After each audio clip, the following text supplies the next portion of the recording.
Remix.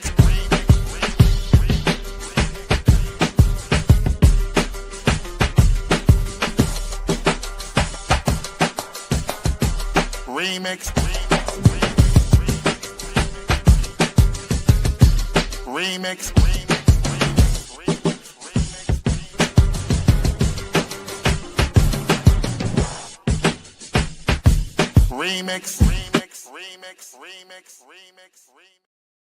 What it do, nigga? What's happening? Nothing much. What's going on with you, Lord? New hair? New you? Same here. Same year, different year. I mean, no braids, you know. Yeah, 2026. I'm good. Good morning to the Good morning, guys. infamous chat. Hey, Amber, Geechee, first show 2026. How we feeling? Damn, it is the first show of 2026. I didn't even cross those wires. Yes. Welcome, ZZ Lion Dad, Sailor Boykin, Libera. Oh, okay, hold on. I think I've been saying that one Sorry, wrong. my dog was begging for a treat, but I feel good. The new year has started off spicy. Oh, yeah? What's happened? Well, you know, my favorite thing is niggas and civic engagement. And yesterday I butted them both by getting one of my junks to watch a planning and zoning meeting. And he was locked the fuck in. I said, I know that's right. And it was so good. Hey, what? You politicizing your junk? He actually was like, this is my first time watching it. He posted about it on Instagram. I said, damn, you really locked in. And he was like, but they making really good arguments. I can see both sides. But I do see what the issue is. I was like, you better use them critical thinking skills. That's right. I know that's right. We are critical thinkers, black man. Appreciate that. It was so interesting. There's some Nashville tea, because y'all know I live in Memphis, but there was a compatibility overlay, which is a planning and zoning term that was proposed in Nashville, but only for the Buchanan Arts District, which is the only historic black arts district in Nashville, in North Nashville. So there's no other like entertainment district for black businesses in Nashville, except for this one place. And a part of the overlay requires a curfew of 11 p.m., meaning that a business cannot be open past 11 p.m. They cannot have a patio that has sound amplification, and they cannot have a patio in general that is like so many feet from a residential area. And Buchanan is a main like commercial district, but there are houses on the side streets. And the comments were so interesting to me because like there were homeowners who were like, I've lived in my house for 3 years, for 5 years. And I'm talking to the nigga like, but ain't Buchanan Arts District been there for like 50 plus years? And even one of the residents, she was like, I just need y'all to think past the tip of a hookah and a lemon pepper wing. I said, goddamn. She was me. What's wrong with hookah and lemon pepper? What's the wing for you? Hey man, listen, that's a nice line though. I ain't even gonna lie. It's a great line, as far as it was good. I wrote that shit down. I said, okay. My nigga, young brother. Lemon pepper. But listen, the best thing. Some humor is so specific that you know this person knows. That's what I'm saying. What was your life like that you know we like the hookah and lemon pepper wings? What were you doing? Bottle girl. She was getting retired bottle girl. Oh, there you go. Wait. But did she say your hookah tip? She said, I need you to look past the tip of a hookah and a lemon pepper wing.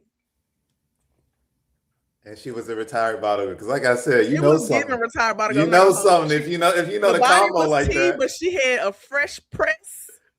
So it was good she working corporate now. But maybe she going real deep with it, right? You know? I gotta use my high nigga brain. So see, with the hookah, you got your own tip and you don't really share. But with the blunt, you pass the blunt and you share it. So blunts are more cooperative and the hookah is more exploitative. See? She's trying to give us solidarity economy. I think people got blunt tips now though. So I don't even They do? Yeah. So I'm saying you ain't seen the blunt to the little, it's like I've never seen like off-white. They're off-white, they look like a whistle. Yeah. It's one tip. Like this on a black and mild? Yeah, but people put them. I've seen people put blunts before. Bro, what happened to the old? Burn the germs off? Does that work? I like that. You just said no, it does not. The burning the germs off. But I mean, when you cook food, it does burn off the salmonella. I don't know. I don't know. I've seen glass tips on them before. Like people put. It feels fancy. Yeah, it is. This is that. But the glass doesn't get hot and burn. No, it's that dispensary it's shit. later. Though. They got the new technology, and you got to go in it. I don't like it personally. It feels like an apple. I don't be doing drugs, so I don't know. There you go. See, and neither do I. This is all. Y'all better go to a DARE program. Yeah, exactly. Dare to struggle. Dare to wit. That part. But my favorite part was his young brother. He said he worked at one of these establishments. He worked at a nightclub. And he said, y'all must have done y'all research when you moved in, because this business been here for over a decade. You said you just moved in 3-5 years ago. And that's what I was saying. Because in my head, why the fuck would you move by a nightclub then? You complaining, you only lived here a few years. The nightclub been there for 20 plus. You shouldn't have moved there. But I mean, I just felt like there was no personal responsibility or research done. And now y'all complaining and you want the business to change. But the business been there for a long time. You just got here. And who's these people? Because that sounds like step one to gentrification. I only saw 2 black people, 2 black ladies, and then there was a white man with a real thick accent. I think he was like he was definitely from Europe. He was not from like North Africa. He was from Europe for sure, but he was not Middle Eastern. I'm thinking like maybe Belgium or something. He was giving that vibe. But baby, he said he lived in his house for 5 years and the windows is vibrating and he got to use headphones. I said, well, you shouldn't have moved there. I don't know what to tell you. My thing is, he said, I live one street next to the nightclub. Why did you move to a nightclub and are surprised that they are open late? That's a good point. I think that's valid. There aren't many houses over there. Like there's not a lot of homes right there by that nightclub. And it's a whole arts district. And I was like, some of this is personal responsibility. Like, I understand you being upset about the practices of a business, but you can't like say, and you need to change your hours. You can't be open past 11 p.m. That black lady said she got to go to work in the morning and the windows is vibrating and she don't understand why it's so loud because you live next to a nightclub. I don't know what to tell you. And she said she's lived there for 10 plus years and the nightclub has been there longer. I'll be asking how stuff happened because if that's a black person, maybe it's something. If that's a white person moving in the zoning, like you just to be like, for instance, but when people started learning about blockbusting before gentrification, it's like you didn't know that niggas is in think tanks thinking about we're gonna do this to get this attention over here and this gonna happen. And yeah, I wouldn't be surprised if somebody has some type of resources to strategically move there, then the next person move there, and then some other stuff. I mean, the area has been gentrified because like a lot of the business in the art district have opened and closed. So like they've had new businesses close, more open. There was a specific business, Minerva, was my favorite nightclub. Y'all, they had this rotel that had collard greens in it. The shit was so fire. And salmon sliders. I used to pull up at Minerva and have a great time. And it burned down this summer.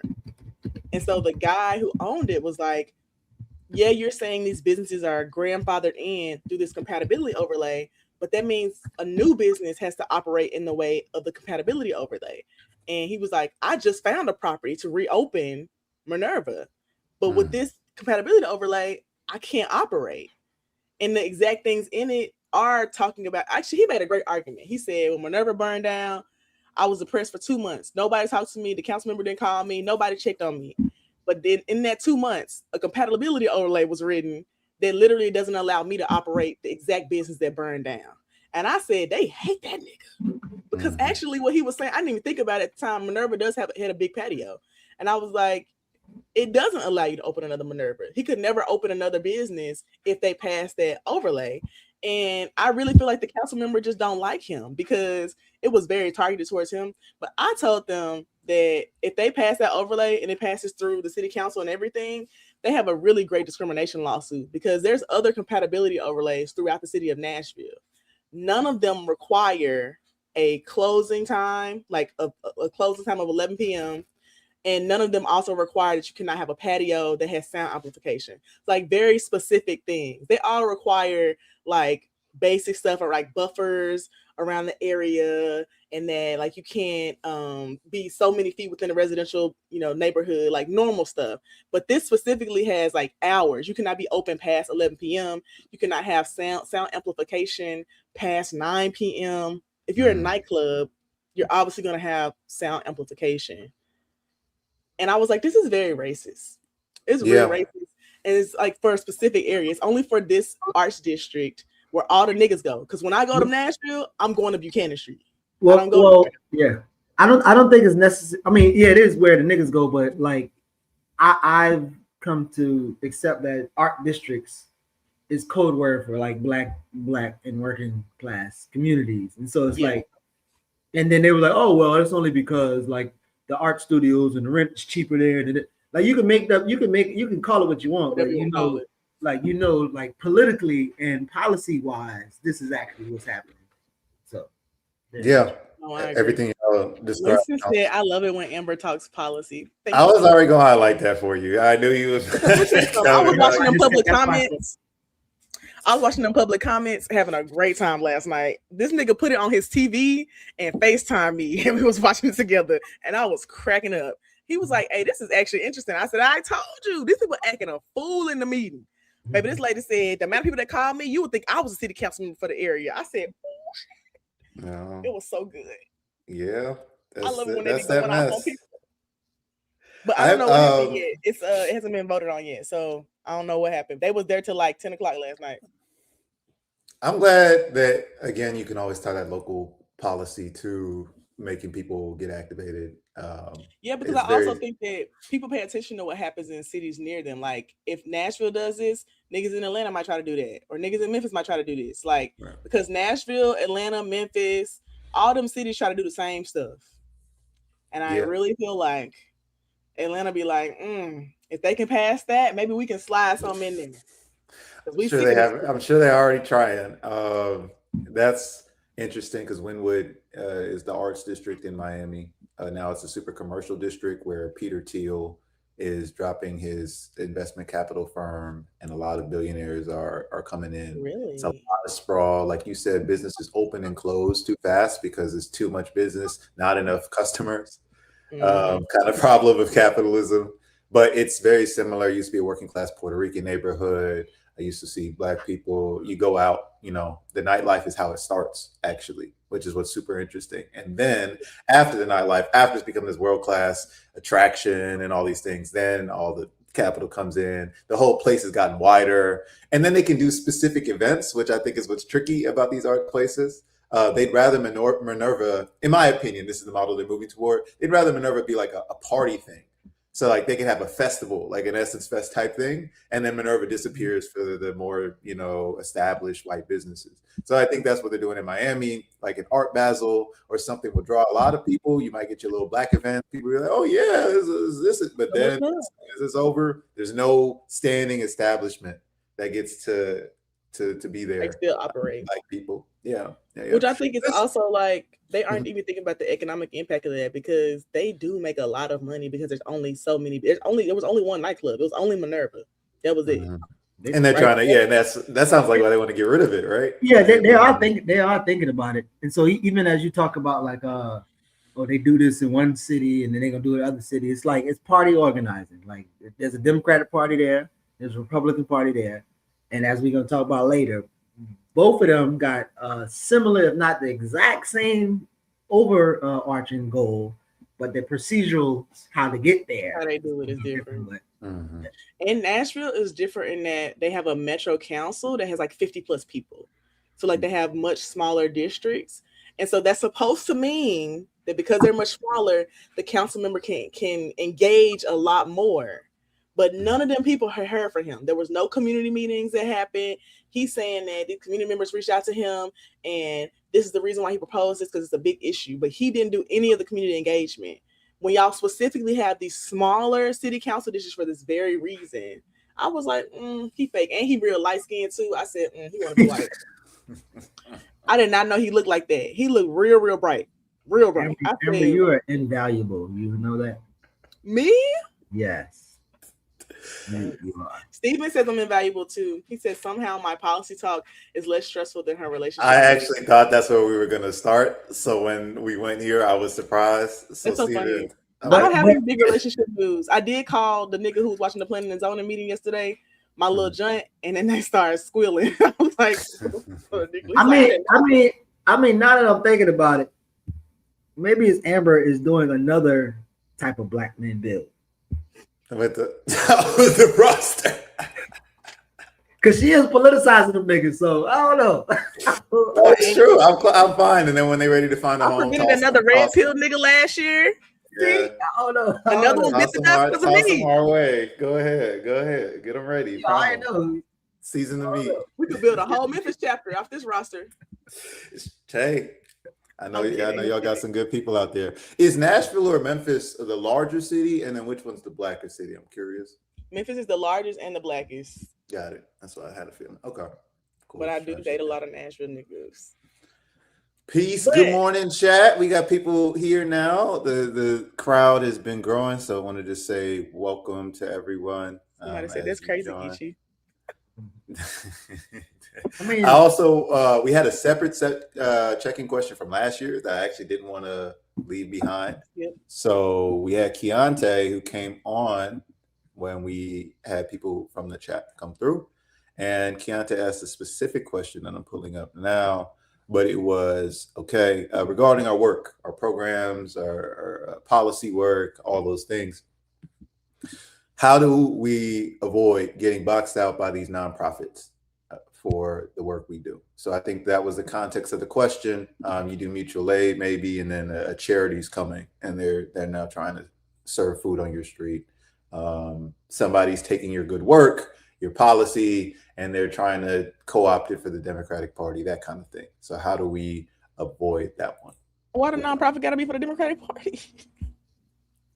Experience. I'm speaking from personal experience. I don't want to speak for anyone else. Go ahead. You've been through it. I feel like I need to read the question, but sure, I'll post it. Yeah, let me make sure I understand. So, box out by the nonprofits? I'm using my words because I think Keontae framed it differently. I'm thinking basketball, but like basically how are nonprofits? No. Box out is my basketball word, but how are they keeping us? Taking our work, co-opting it, competing with us for the same thing, but then of course not having our ideology, our politic around each other and community, that kind of thing. So I think it's just how we fight in the nonprofit industrial complex with our day-to-day work. And if Keontae comes through, I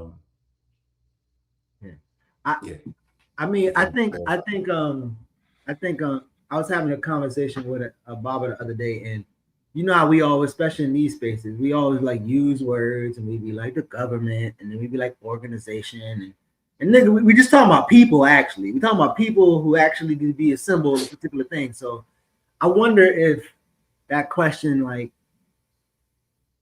because at this point, like, I don't even know what the nonprofit is as it relates to the movement, because all of the movement is nonprofit. You know what I mean? Like, I don't know what the fuck. So maybe I need more clarity around that question, because that way, because even as you said something like the nonprofit serving food on my street, it's like, nigga, that's not like the drug game. Like, what we talk, like, you on my block? I'm like, no, nigga, yes, feed my people. I'm a politicizer, but yes, we're not gonna pass up on the food. Yeah, I wonder where that question is coming from, or what context or example this question is from. That's a good point about everything kind of being swallowed by the nonprofit world, the 501c3 status. I took it to mean that there are organizations that do similar service, but from different places. So you don't have a radical ideology to you. It's more charity based. It's more, like I said, liberal in that sense.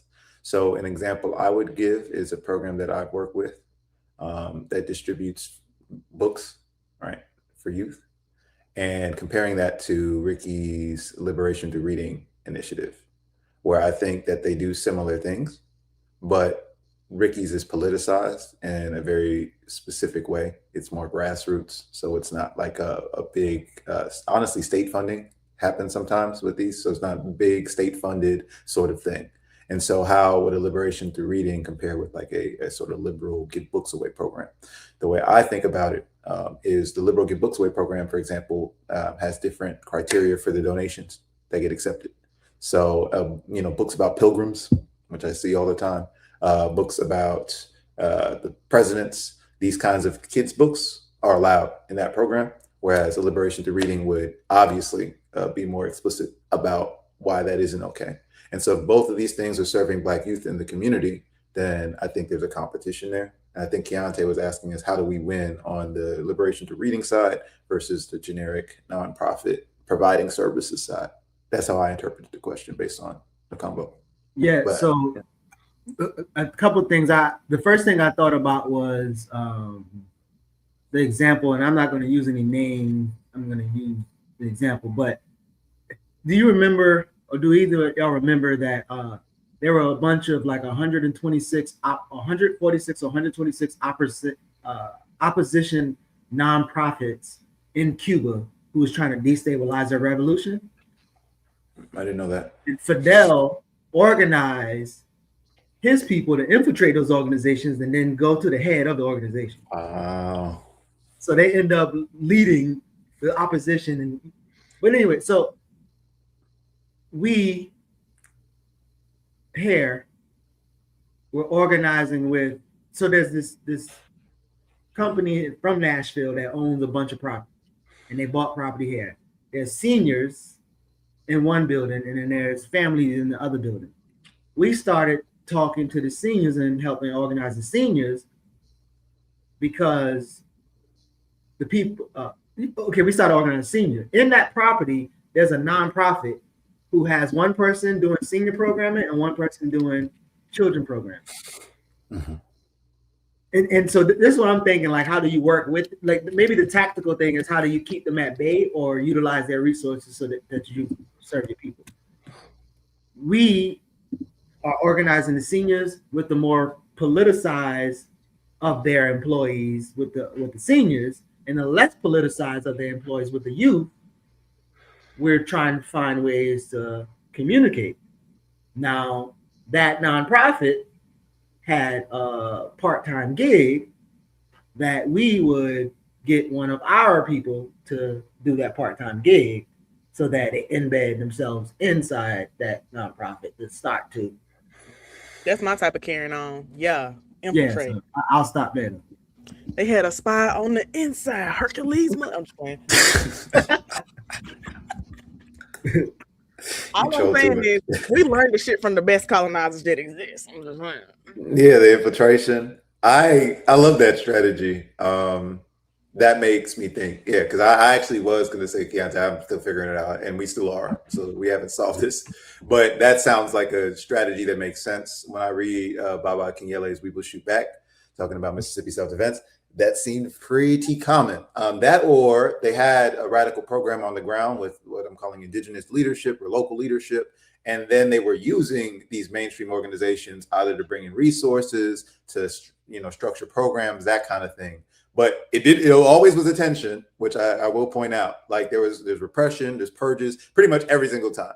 It's infiltration, repression, purge. Like it seems to be a cycle with these places. So lots of histories with Black radicals dealing with the NAACP and some of its limitations, dealing with CORE and some of its limitations. But Geechee, what you were saying from the beginning is like some of the basic things you got to organize, join an organization, heighten the contradictions. All of that remains true. But I do think that is one way that we can challenge their hegemony is by being in their spaces. And my only solution really was going to be simple. Like, I think doing the work better. I know it's a boring answer. I know it's hard when we don't have as many resources, but I've also been in spaces, and we're going to get to some critiques of certain Black radical liberals who aren't exactly in that, revolutionary organizing space yet. But personally, I don't think they do the job really well. Right. Maybe that was a thing in the past. Maybe there were more serious poverty pimps that were, able to serve the people. But now, like, no, I I don't haven't think heard you're poverty pimps in so long. because I don't think they doing it like for real. So I go to these spaces, and because of the counter revolution for the past 70 years, they seem so disorganized, so disconnected from the people that when you come in there and do the work, they're almost like trying to invite you because they want to seem more authentic. They want to connect more to the community. If you're hearing why I talked about the Democratic Party, Amber, that's why. But yeah, that is You said if I'm hearing what? why I talked about the Democratic Party. Because of that procedure of wanting to look more authentic in the community, of wanting to seem like I your was talking about them grassroots. yesterday. Yeah. No Kings protests, But- things of that nature. But do you really feel like the No King shit is some Democratic Party shit? 'Cause I don't feel Well, like- from the leadership level, absolutely. But we've broken this down in terms of the grassroots, like who attends, maybe. Some of the people might organize their PSL, I'm saying that DSA more might be out there. like they don't move past the little No Kings protest thing. Like I feel like if it was some Democratic Party shit, like they'd be able to get them people to like involved and doing other shit. Well, DSA is still some Democratic Party shit. Yeah, it's a little. We might have to power map that, Amber. That'd be a good exercise. But the No Kings thing. Yeah. Because who is it filtering into? into? DSA thing. Yeah. I mean, even so, we could just start with the title, right? Because that's why I tell people before we get into the who's, what, and where. No Kings. Like, what is that? What does that mean? It's almost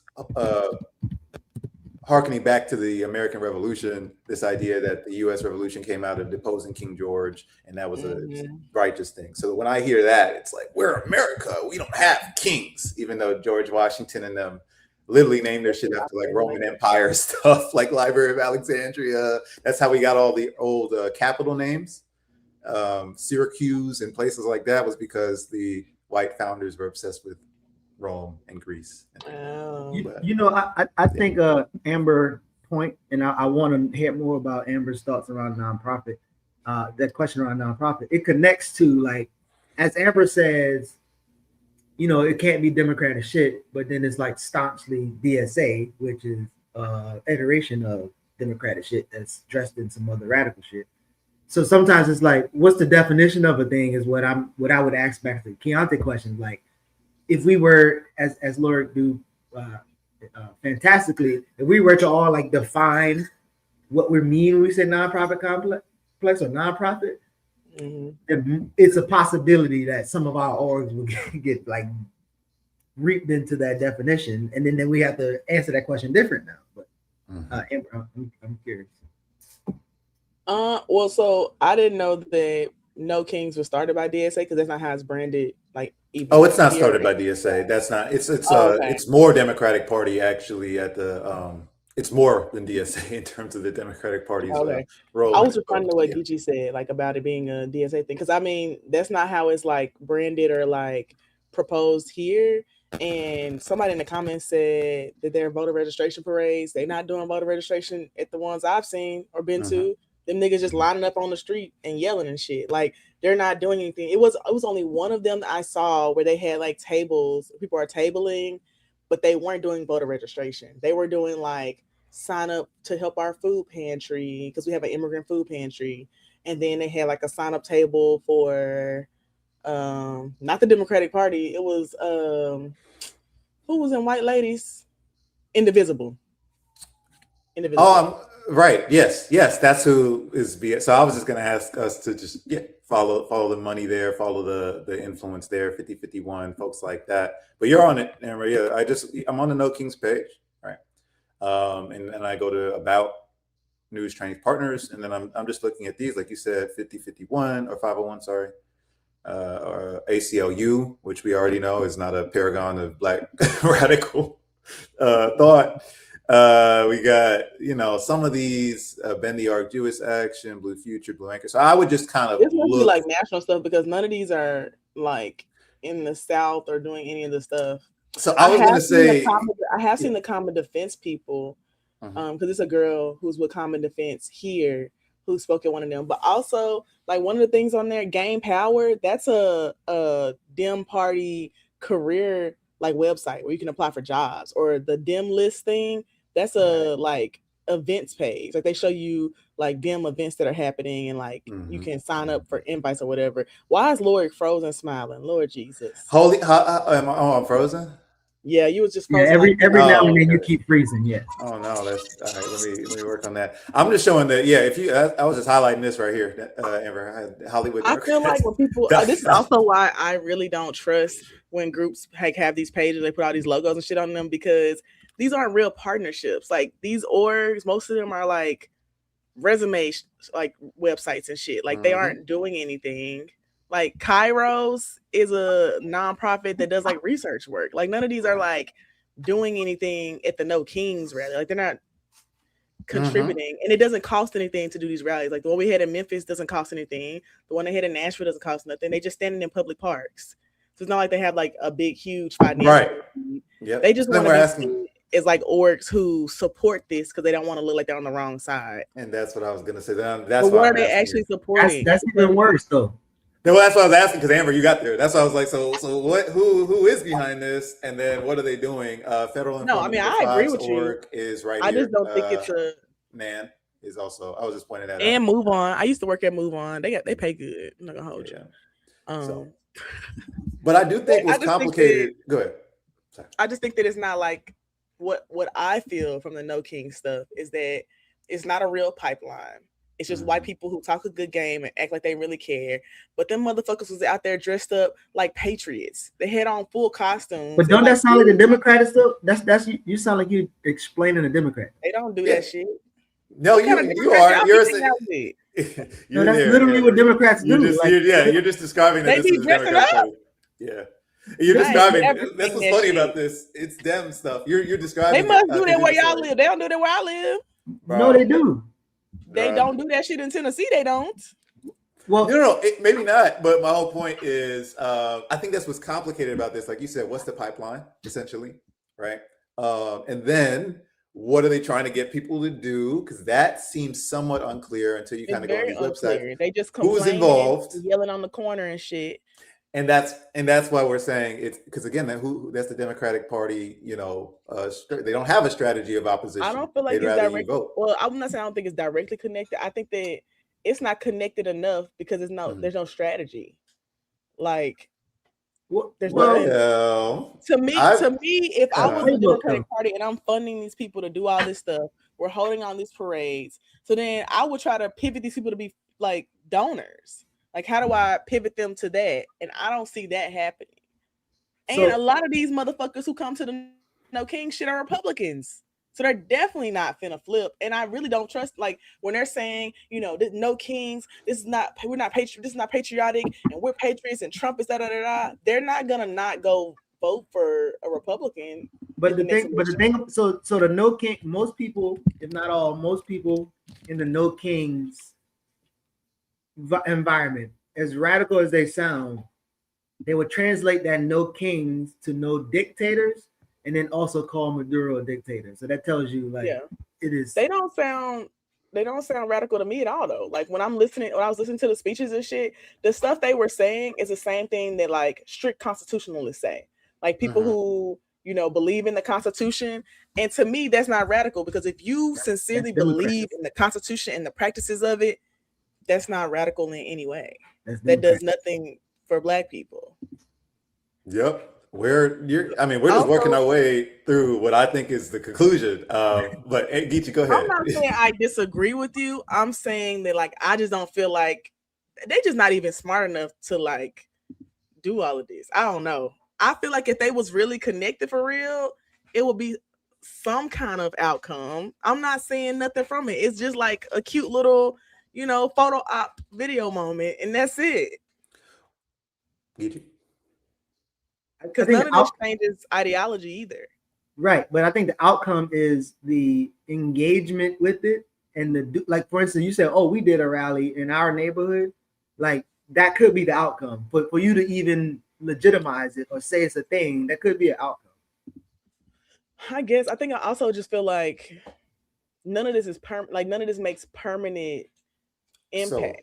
So like it's so temporary. I don't see it as beneficial.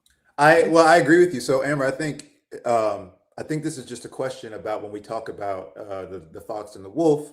that they're a pair, that they're symbiotic. So you can't judge the Republicans absent the Democrats. And that's the problem everyone makes. Or they try and judge them side by side, comparing a wolf to a fox. The whole point of the analogy that people keep missing from Malcolm is that they both eat us. But as Geechee said, they just have different methods for eating us. So I think what you're just describing is the demobilization function of the Democratic Party. The Republican Party has a different way of demobilizing white people who they're trying to organize and mobilizing them, actually, and organizing them, I would say, into like the Moms for Liberty thing. So I actually think the Republicans are working on organizing white nationalism. The Democrats are trying to demobilize our movement. So someone in the comments already raised, these No King protests are a way for Democrats to siphon spontaneous energy of the masses to get them to participate electorally.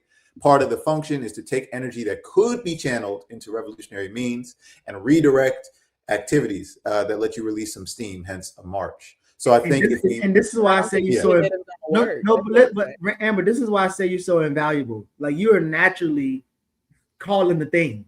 You're by you saying like it don't do anything, it doesn't lead anything. Like, you're literally naturally naming the thing, and that's actually what Bobcat is actually saying. It's like we're all agreeing that yes, it don't do anything, and this is why, because it's intent not to do anything. Yeah. Well, it intent to do something. But people who go in there believing that it's real and will do a thing will quickly find out that this don't do a thing. And Amber, I will add, there's a policing function here, a surveillance and a policing function, because they are specifically about nonviolent, follow the rules protests. So they're telling people what they can and can't do. What I will say is what your point is, locally, there's a lot of different iterations of how it's going to look, because the power structure and the ecosystem organizing wise is different in these places. So like in some places, I know PSL was doing recruiting at these No Kings protests. In some places, I know there's a bigger DSA presence. And so maybe it leaned more toward that rhetoric. But generally, the person who's in charge, the person who they're getting the news, corporate media can go and ask questions, right? Because there's always, who's the spokesperson for the No Kings? So they go find these people, the person who's directing the audience, the persons who have the megaphones and prepare with the pre-made signs. All of these people would be in line with the Democratic Party. Then you, as a radical or organizer, might be trying to coordinate with them, might be trying to get a lot of people. We didn't have no pre-made signs at ours. We're not organized, huh? I mean, that's, not yet. But here's the thing. So here's what else I want to add, right? So check out the about. They have trainings in a toolkit.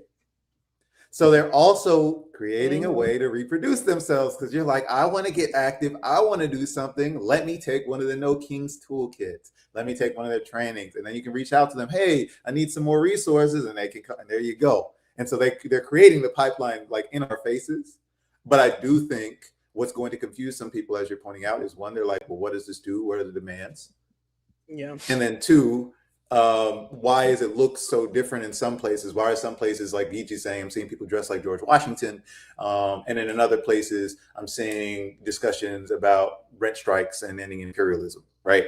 I think that's going to confuse people, but the main outline, and I'll just go to the title, just like Trump is clear with MAGA, you already know what side he's on, this No Kings thing. Yeah, I mean, like you said, it sounds like constitutional democracy, strict constitutionalism. That's the liberals, you know, or the Which is also just not realistic. But yeah, I did notice that like different areas of the US were doing different like they had different like different people who were speaking, like some people who were like from PSL and stuff like you were saying, but like in Memphis they just had like a lawyer who's a constitutional lawyer speak. And the first one they did here, I spoke at, and I was just mean to them the whole time. It was so much fun. Oh. And I would just ask you, I keep coming to parades and not doing shit. There's a city council meeting on Tuesday, and then afterwards, everybody come ask me what time the meeting was. They were, and that's what. So you're saying and that's what you're supposed to do. Because I was going to ask, what do you think that constitutional lawyer was telling everybody in the Kamala Trump election? All right. So we already kind of know where like this is, you know, he's breaking constitutional law, stuff we already know. And then he was reading like passages from the Constitution. I said, this is what happened when you had white men just up here talking. They don't care about you reading passages from the Constitution. Trump don't care about the Constitution. None of these niggas care about any of this shit. And you just up here reading it, trying to reinforce it. Like, they're not enforcing it. So what are you going to do? Like, and he's like a retired lawyer too. Like, you're not even practicing. You can't even sue nobody. And even on their own logic, right? How have kings been deposed in the past? Show me a king that's been deposed. This is a solid They had quote. to Show me chop a king King that's George's been head taken off. down by nonviolent protest. Like I've never seen a king just, hey, the people are marching. Take my crown off. They was getting on my, so I didn't see like the strictly nonviolent language a whole bunch in Memphis until they was doing these like bridge brigade things or whatever. And the senator here, Senator Taylor, that I talked about before, who like a little bitch and he always complaining about everything, he started trying to enforce this law we have that makes it a felony to have a banner over a bridge, even though they weren't attaching the banner to the bridge, they were holding the banner. So then they started like making these posts about how they're following the law. This is a strictly nonviolent activity, because he was like taking their videos and posting them and like sending the police. But before that, they really weren't doing that kind of like, because I don't really believe in that kind of language. Like I wasn't going to speak at their thing if you got a permit. Like I asked them all these questions, like, did you get a permit for this? Like, because it was a public park, so why would you have a permit? And they were like, no. And they had some conversation about getting a permit, and I was like, I won't be there. And then they didn't get the permit, and they just had like marshals there. So I was like, okay, I'll come and speak. But when they did the bridge stuff, the first few times after the guy started harassing them, I was like, oh, now y'all making these long ass 3-paragraph posts about how you following the law. And it was ridiculous because I was like, y'all really letting this old white man alter your behavior when you're clearly doing something very legal. You're not breaking the law, but you so fucking shaky because of him. Because he's trying to get y'all. Like he was so upset. And I was like, the police kept saying they weren't breaking the law. But they was like, well, let's suspend them for a little while. Let's suspend the brigades, and then we'll come back. I was like, y'all are weak.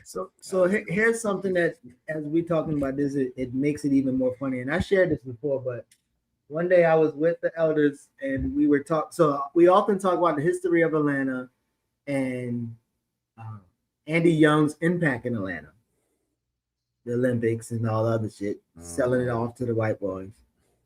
And I was telling them, I was like, Andy and Martin, they didn't get along at all. And when I said that, they was like, oh, that's what that new Kings rally is about. So they was like thinking like Andy Young probably created Martin Luther King. I was like, no, but in that experience, it's like two things happen. There's two things happening. Like, what is the people? What is impacting the people? How you rocking with the people, and what they think about these things that niggas arguing about that's on the internet or whatever. But so it was just it was pretty funny to me. Like, they was intending like, that's what this No Kings thing was about. Yeah, and that's the confusion. That's what we said. They love playing with the confusion. So there were two things. One brought us right back to Keontae's question. They also co-opting mutual aid in our city. So again, how do we fight that? And I do think Amber was already pointing it out when Geechee said earlier, infiltration, actually hiding the contradictions, being serious and dedicated in these organizations that are liberal and not serious. We'll do the work like very, very often, because otherwise we're going to be dealing with them trying to come into our space and take over. So when Amber is there telling people, hey, there's a city council meeting, hey, this is one element, but we should be doing things. That's what I've been hearing a lot of organizers say as well, which leads to what Selah was saying. People want to see actual goals for a community-centered outcome. Can we go back to that co-op thing? Because I want to like examine that a little bit in terms of like functionally or ontologically for them people who know big words. How does that look? How does it look for them to co-opt our mutual aid? Like, are they, and again, are you saying they're taking our opportunity to meet a need and pull people into our politics and struggle? Because that's what it sounds like when they say that's what I'm hearing as well. But if they're doing that, are they doing that because they're doing that, or are they doing that because they have more money to share? To, like, for instance, we might feed somebody, but we might not have the resources to house them or put them in a position to join our mission. A nonprofit have a big ass budget to where once they feed you, they also can put 150 of y'all in the program. And so, but then I don't know. I wonder how y'all read that. I think this is a discussion about when I first learned mutual aid and the whole articles, like the introductory articles a lot of us get, like mutual aid is not charity, for example. or discussion. So I just think that these are organizations that aren't following any of that. Like they don't have the anarchist or a Black radical ideology at the core of it. They don't have any goals, to Amber's point, like that are related, because again, mutual aid is supposed to be, from my understanding, getting the people themselves to build the capacity to feed the community and do all of that. That was also why, so when you hand out food, they're supposed to know, wait, I'm supposed to always have a right to food. So you're not just getting it and then being grateful. Because I also think what the co-optation does is it makes you dependent and also grateful to the organization. Whereas mutual aid, from my understanding, is supposed to make the people feel like they're in control of their destiny. Not, oh, farm share is here. You guys are so great. Thank you for coming out. So that dependency is another thing I think happens with the co-optation. But I hear you. Like, I think at the largest level, if there's a lot of resources, we're dealing with that problem of like somebody can just do something that we can't do in terms of our resources. But specifically around mutual aid, I mean, I'm thinking back to the Panthers doing free breakfast programs and then getting that stolen by the state. And now we have free and reduced price lunch. So when I think of co-optation at the highest level, that's what I think about. But on the low level, yeah, I just do think taking a bunch of people together and handing out food is closer to a charity. So it's very easy to co-opt people into that. I think some things are harder to co-opt, and we can talk about that as well. But that's my initial. So this is why I attempted to use the word ontology or ontologically, because when we say mutual aid, there's a concrete thing that's happening, right? There's like people having a need met, so nonprofit like handing out food, and then for the radical sense, we say we help them meet a need and then we organize them to solve the issue, right? Like they organize them to work. Well, technically, the nonprofit is doing mutual aid according to their mutual aid because they are paying you, but when they put you in them programs, essentially you're doing the work to solve the thing according to their analysis. Like now you teach them financial literacy. So I fed Johnny, and Johnny and 149 other people are now teaching financial literacy in the hood. That's mutual aid. So that's what I'm trying to figure out. Is like when you say, but then and that's but this is valid ideas. In our mutual aid, I'm going to show you the Fred Hampton 4-minute video on political education. I like y'all's thing. I just wish I had more about y'all political education here. Like I'm going to show them that, and then we're going to go back to why is what I'm doing, what my comrades are doing different than teaching financial literacy. But I mean, you're right. I think it's more complicated when it's done that way. I think that's why we are asking questions like what Keontae started us with, because I think it is confusing. And I think the people who do it are confused. And I think that's the other thing you're defining, Ichi, is like some of the people actually doing this thing who have gone to the teach-ins about mutual aid, maybe they weren't paying attention, maybe they didn't have deeper discussions with comrades after, but they're going in and saying, oh, this is it. And they're putting, as we know, Asada's picture on this shit. So that's then what gets even more, I think, confusing in it all is when they start actually pretending to be part of these traditions. I do think that, to answer Keontae's question, I don't think that we can get boxed out by nonprofits for our work, because nonprofits are never going to do the actual like full spectrum of what we're doing. I think that nonprofits can adopt some of the things that like more radical orgs are doing, but they'll never be doing all that we're doing. So people will always be looking for more. They'll always be seeking more. Like our Official Bill of Memphis chapter here is not a nonprofit, and we would never be a nonprofit. We don't have staff, we don't do any of that. Like we support like folks who are in leadership. They get stipends. Sometimes they're doing specific things, but we don't have any of that. And that's also what sustains us. I don't think that a nonprofit could do the same things that we're doing and be sustained. And I don't think that people would get what they're getting from our chapter from a nonprofit. And because I've seen people try to replicate some stuff that we're doing, or like even other orgs that I'm in, try to replicate some stuff that other orgs I'm in are doing. They can never do it at the full spectrum that we're doing it. One, because they ain't got the juice I got. But also because they just don't know what to do, and they don't fully believe what we believe. So they're never going to be as radical or go as far as we would. So I'm not ever worried about that.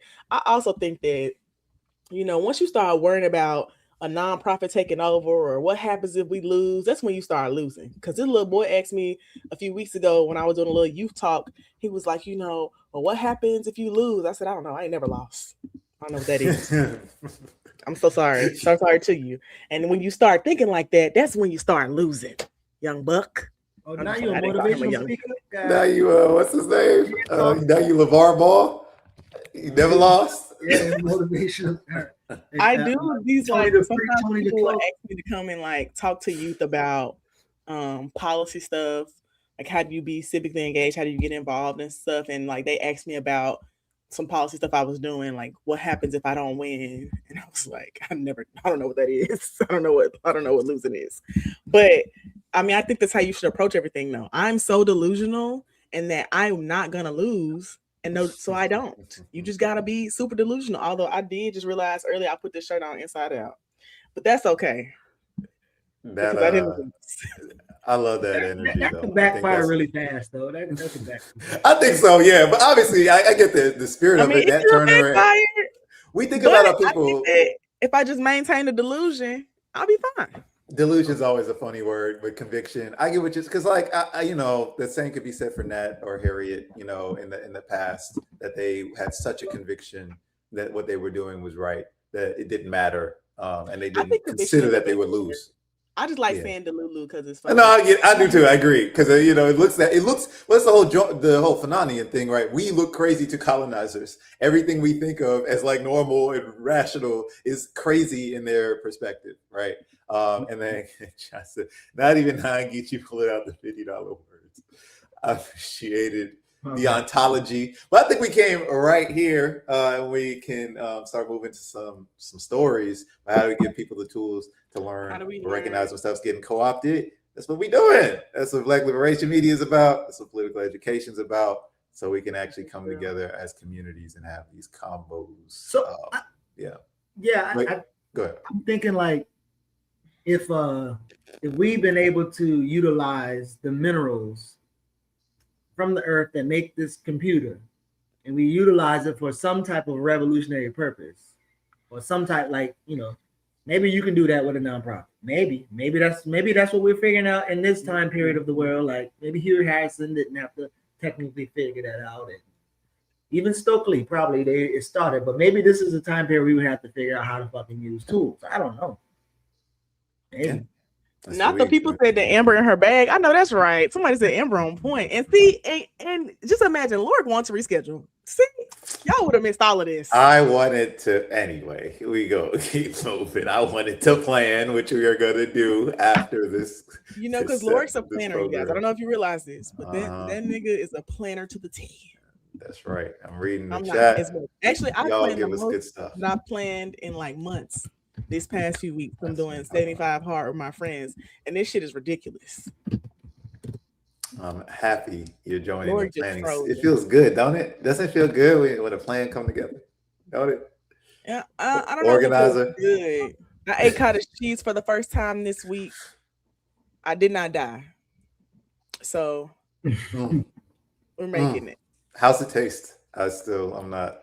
I ate it with one of those like sweet potato bowls. It's like viral on TikTok. I don't know if you've seen those, but it's like you get some sweet potato.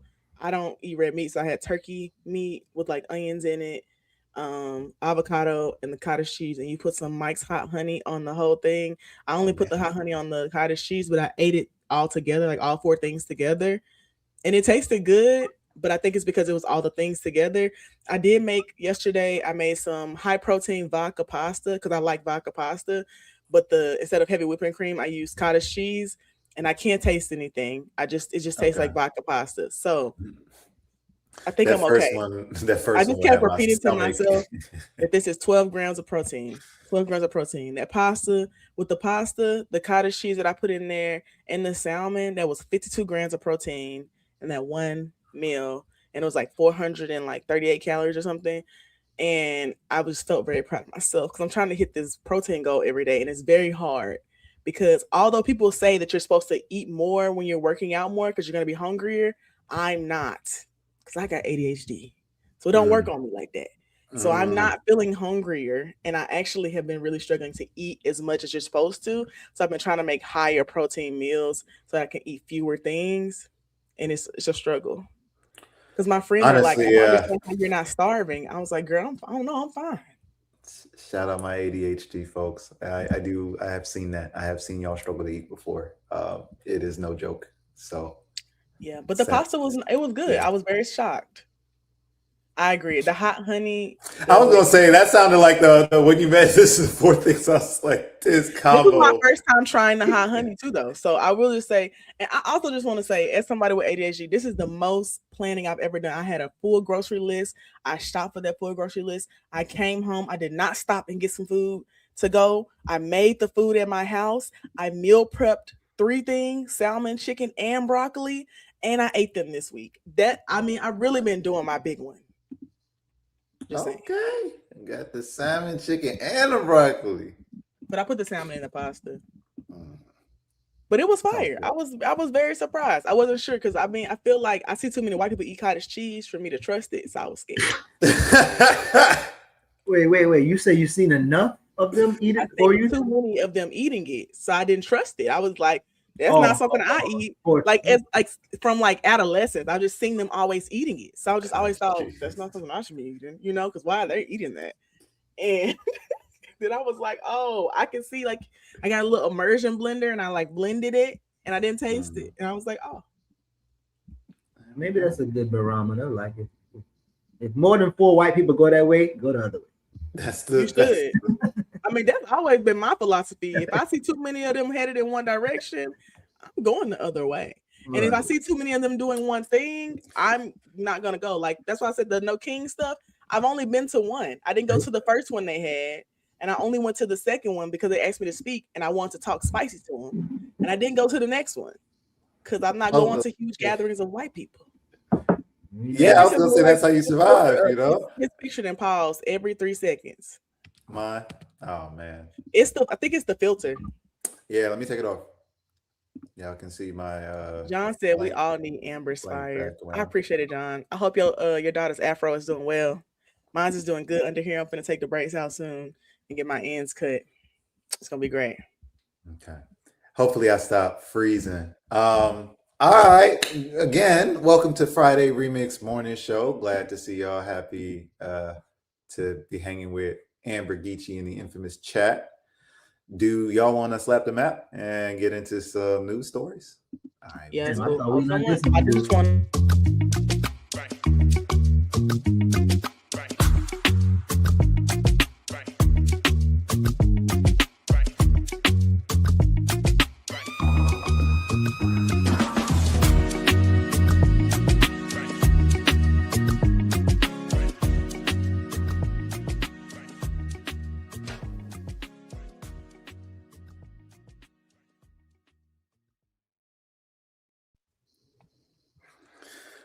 Welcome back to the Remix Morning Show, Friday Remix. We're going to get into some stories as always. The links. 7:57 a.m. Central, 8:57. That's right. Central time. It's 7:57 a.m. Central time. That's the time that everyone goes by, obviously. White people that convince us to bang on the west side and the east side, argue about time zone. We in trouble, shorty. We need to be in the center. That's what it is. We need to be in Central Standard Time. Thank you, Amber. It's 7:58 a.m., 8:58 if you're stuck on the east like us.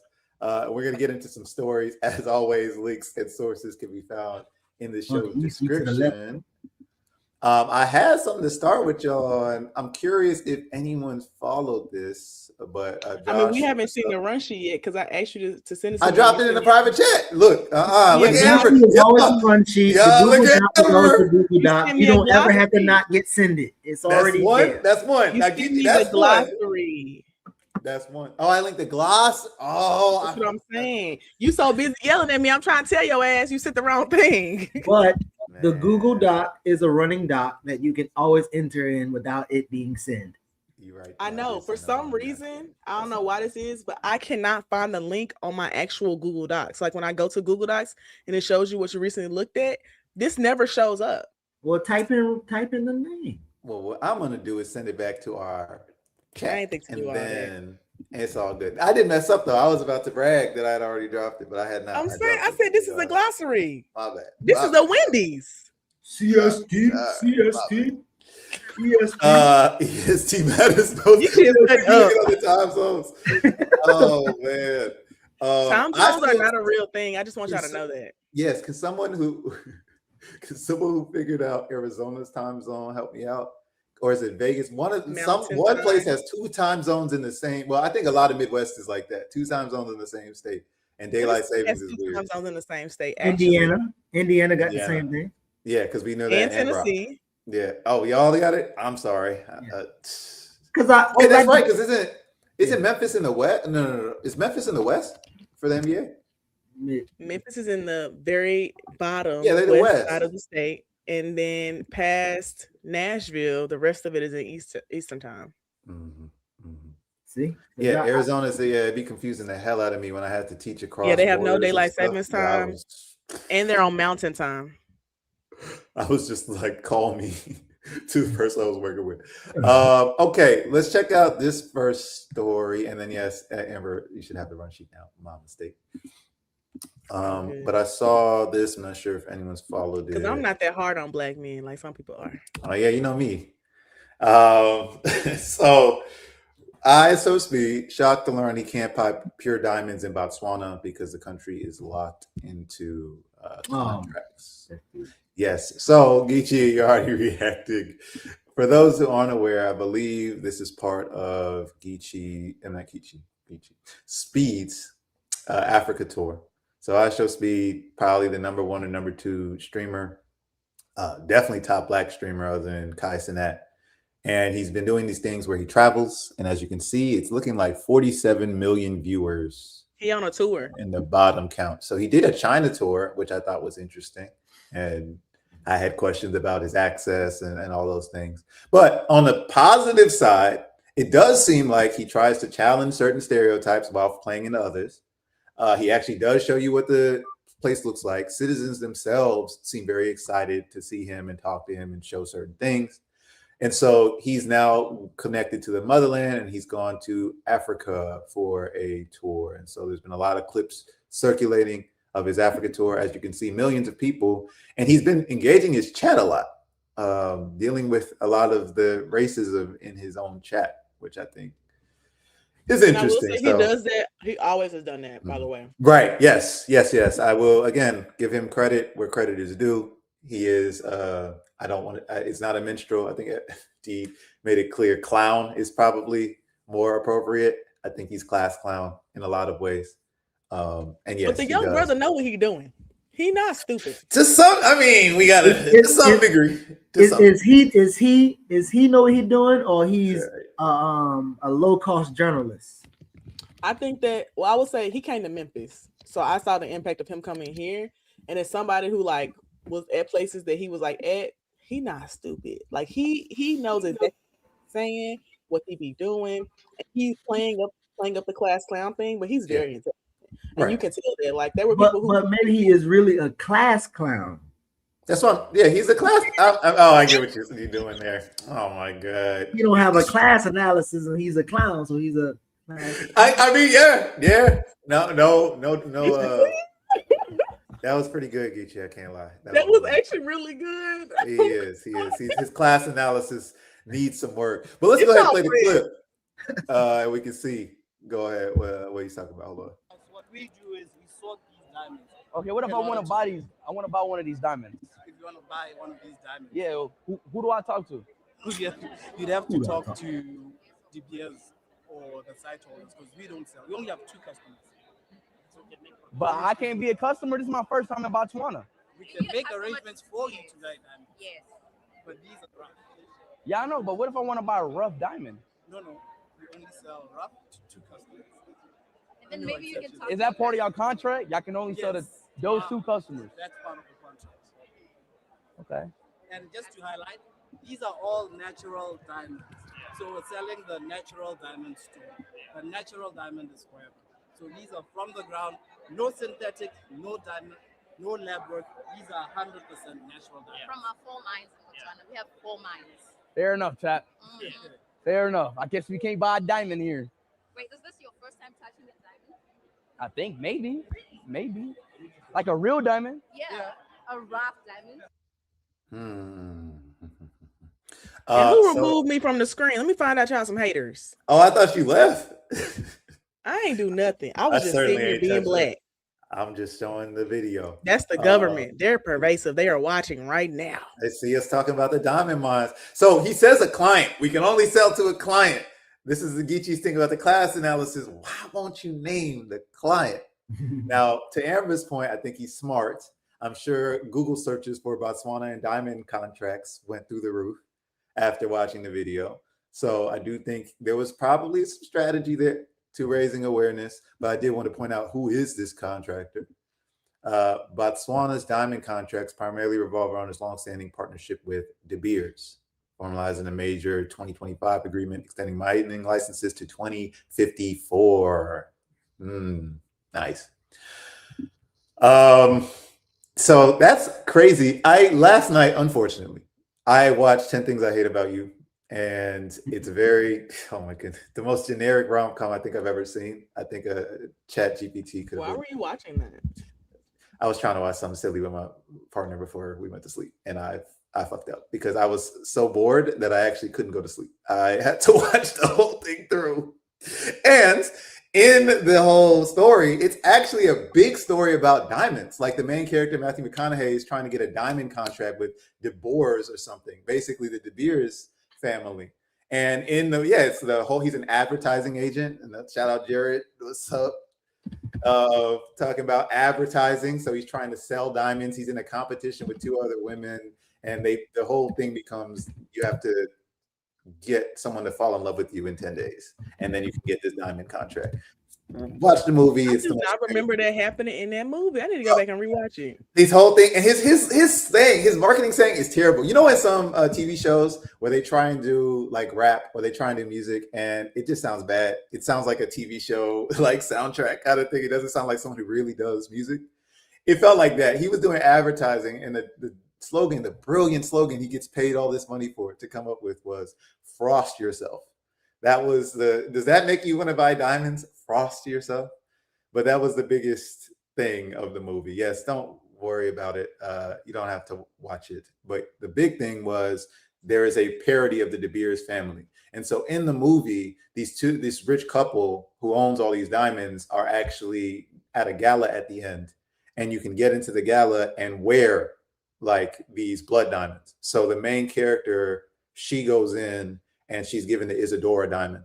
And the whole party, it's all white people, not a single African, not a single black person, no question about where the diamond's from, any of that. Hey, look at that. It's just leaving Netflix. So I think that's probably why we watched it together. But I thought that was interesting with this speed story around the diamonds and what he was trying to do there. My question is, if Jared is in the chat, why couldn't he come on the show? You don't know what people doing in the chat. You be in the chat when you busy. Don't even try it.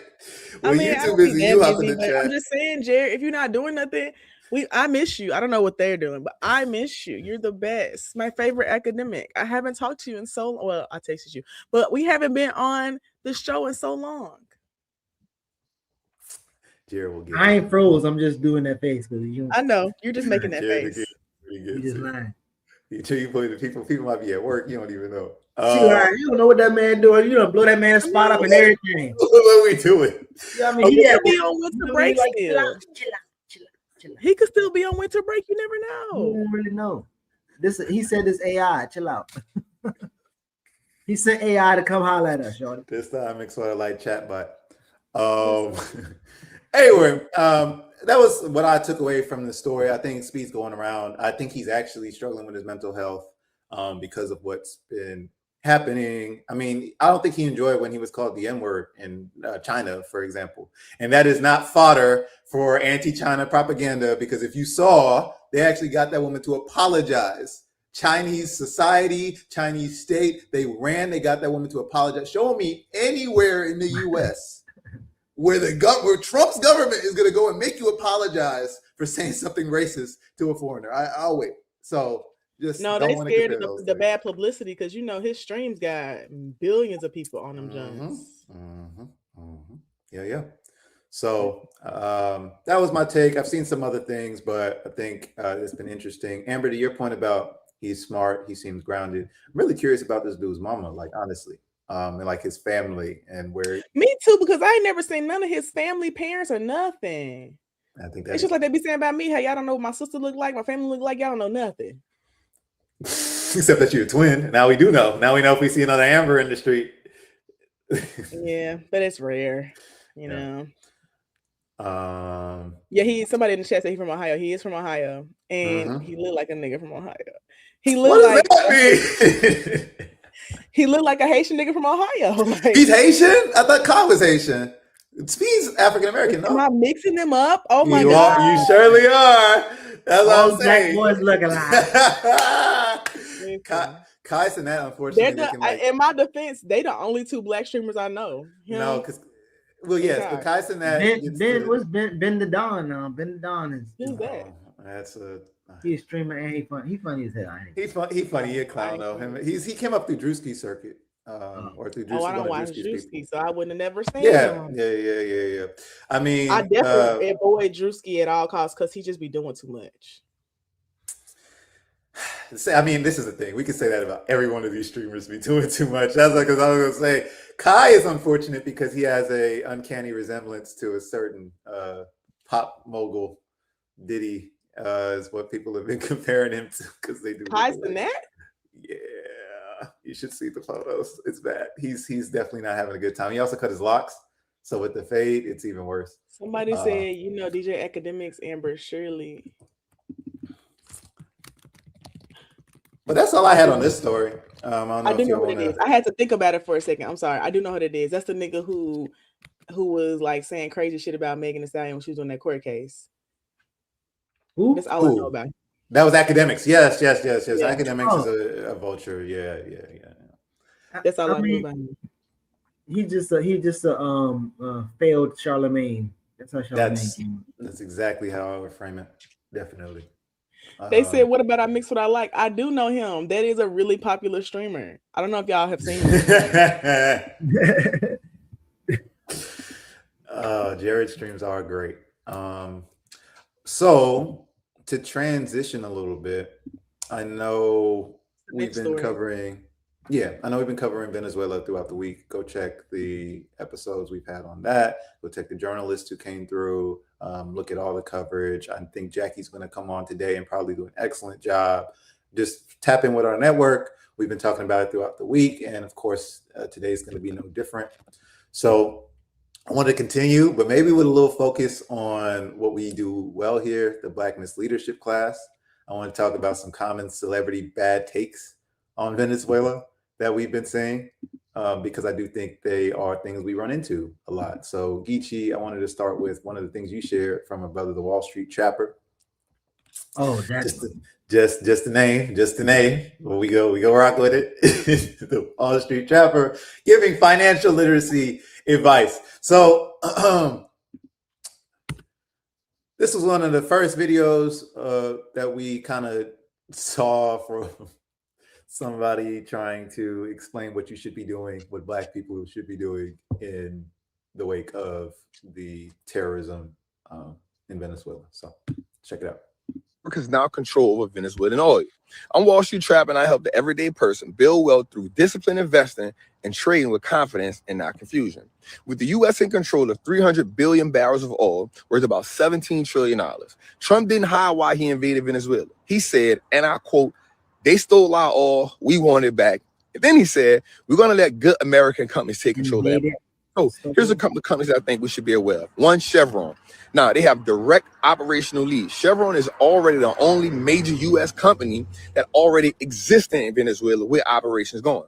So they're going to be the first mover. They're going to have advantage. They got infrastructure, which means lower lead time, faster scaling, and they're going to be permitted to operate at full scale. Next, we have ConocoPhillips. Interesting about them was they were already kicked out of Venezuela, and they were owed billions of dollars. So now I'm negotiating to get right back in. I'll get them a great growth opportunity. They have access to a lot of crude oil, and it's going to be good. But last on the list is Slumberg, SLB. Now, they're the final frontier to service. So rebuilding Venezuelan oil infrastructure, so pipelines, wells, offshore, workloads, engineering, drilling, support, completion, service, upgrades. This can take a while. We're talking decades. So we think about drilling and production, they're truly ready to be in that field. Some notables are ExxonMobil, and you have Marathon Petroleum, all who's going to look to take advantage of that. Now think about this. 300 billion barrels of proven reserve is great, not just for energy. Think about the AI space. When we talk about AI infrastructure and energy, this is going to be a great situation for America to put itself in position to dominate in the AI space. It's your boy, the Wall Street Trapper. Salute. How many times y'all think he read that from one of the white news sources and like rehearsed it and say, I'm gonna say it just like this? A whole bunch, because as soon as he started talking, I said, I don't like this nigga. Bro, what the fuck? Yo. Why you standing outside when we know it's not cold in a hoodie? Anyways, I just felt like this was very rehearsed, and he only did this to get some views because he know that it's a hot topic right now. But nothing he said was really of substance beyond like naming them companies that we already knew because they're already in Venezuela. Now, again, the interesting thing is, again, the boy sound like he on a white boy track. That's why he got there's going to be language. There's going to be language as already is language that Venezuela's crude oil is the dirtiest oil, and they said it is it's mainly because and then all equipment that it takes to clean it and do all this other stuff is not there, and so they have outdated pipes and right. So he did carry that line like new infrastructure, new pipes, or whatever. Because the reality is like that's gonna be like, well, y'all ain't doing it right and y'all fucking up the thing, so we need to take it and invest money and fix the pipes and all these other things. So he did carry that, and I'm pretty sure he don't know that he carried it. But he pushing the propaganda hard like a dummy. Yeah. He said it's gonna take decades. They need us. The us. Well, that was one of my favorite Malcolm quotes is about the new Uncle Tom, because I think it's one of the most underrated quotes ever, where he talks about this new Uncle Tom who's going to sound like you. He's going to use the same phraseology. He's going to do the same thing. But whenever you talk about America, the empire, he says our senators, our president. Malcolm has another joke where he talks about, I heard a brother say our astronauts the other day.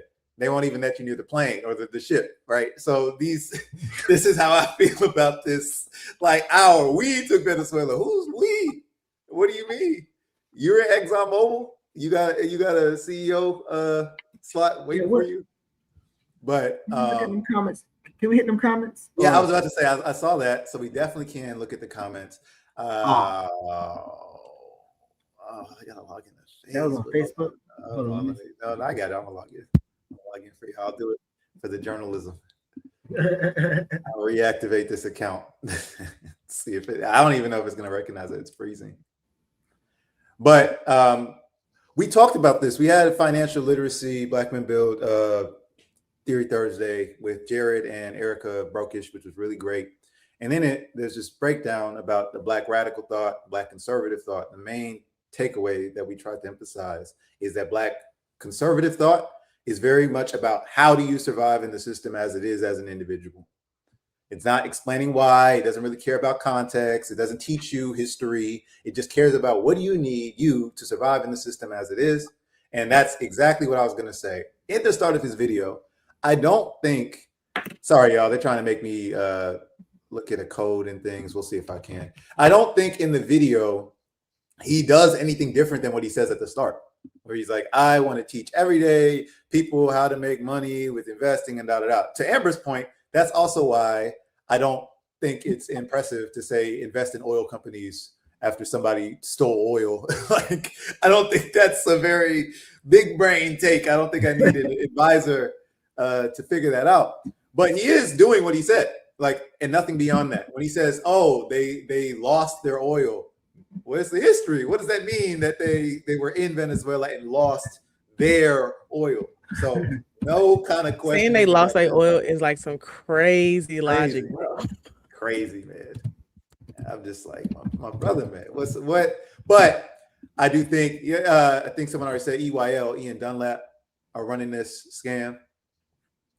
So Yipper, you're gonna. They said if you want to be a billionaire by 2030, you need to invest in Chevron right now. Right now is the time. I logged into the account. Yipper's hilarious. Okay, let's see what some of the comments were. Yes, Josh's account. But can we first just go always to the impractical thing that It's like I'm helping common everyday people invest. Nigga, everyday common people don't have the capacity or resources to invest in the fucking oil industry, bro. Right. What the fuck is you talking? Like, where we at, bro? But if you buy his course, Geechee, then if you buy his course, he can show you how to be financially. Right. Yep, exactly. With the $50 that you and 10 other people give him, he will buy some stock and show you how to make money on ExxonMobil. Have y'all why seen OW Gurley got to be studied really well, because he made some money off of oil, but he was probably like a gnat to the actual giants in the industry. So like, bro, let's start there, but go ahead. Have y'all seen any of the like stories about the Nike stock soaring?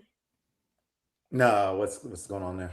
Okay, so this guy that I follow who was on Love is Blind when it was in Seattle, he made a video. He was like, hey, I never talk about politics, but I do want to point out these 3 things that I've noticed. If folks know me, I'm a sneakerhead. I love Nike. I also really like stocks and watching finance and how money moves. And last week, this head of Nike bought $3 million worth of stocks. And then the next day, this other high executive bought another $1 million worth of stocks. And then 2 days later, the president abducts the president of Venezuela. And what is he wearing? A Nike tech suit. Oh. And I said, because them niggas be locked in, they know what the fuck they're doing. It's a setup. Because I showed said, hey, why does he have on Nike tech? I'm not gonna lie, the Nike tech suit was fly as hell. And now the Nike stock is like soaring. Yeah, well, was that plan? I mean, maybe I don't know about the exactly what Maggie said. It's a scheme. I don't think Maduro wearing the Nike tech was part of the scheme. I don't think that was that makes much sense in this plan. I'm not gonna hold you.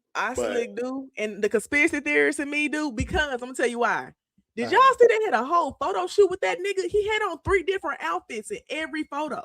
Like there's a whole photo shoot with a DA agent. It was AI. It was AI. Yeah. Was it AI? Yeah, because there's one of him dressed like Scrooge McDuck with the Christmas. Oh no, I didn't see that. There's a lot. Like the one that I know is real is that the Nike tech is real, correct?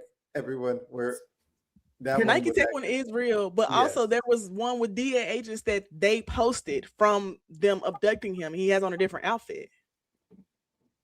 So I've been watching a lot of these takes or anybody's takes, and I know people have been talking about the Nike. But what I did see, what was his wife?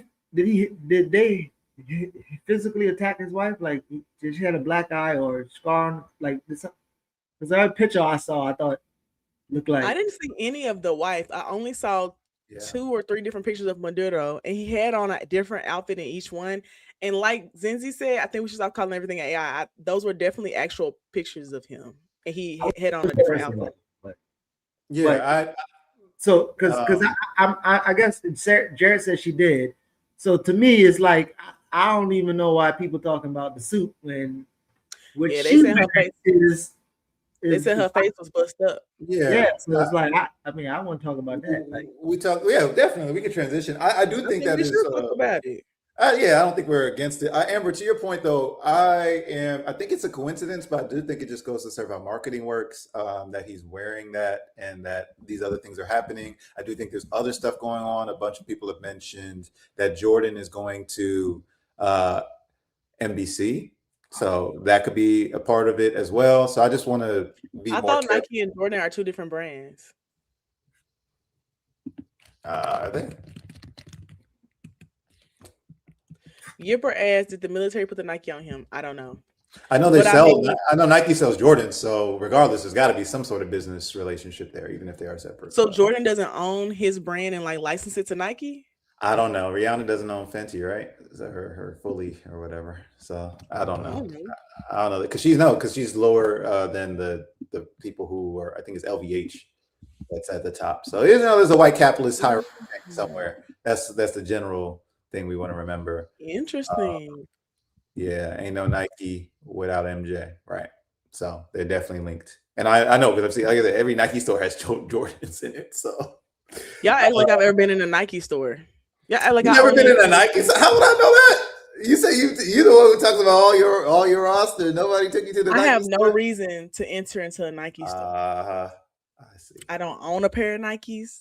I ain't got no Jordans. I don't got no Nike gear. I have no reason to be there.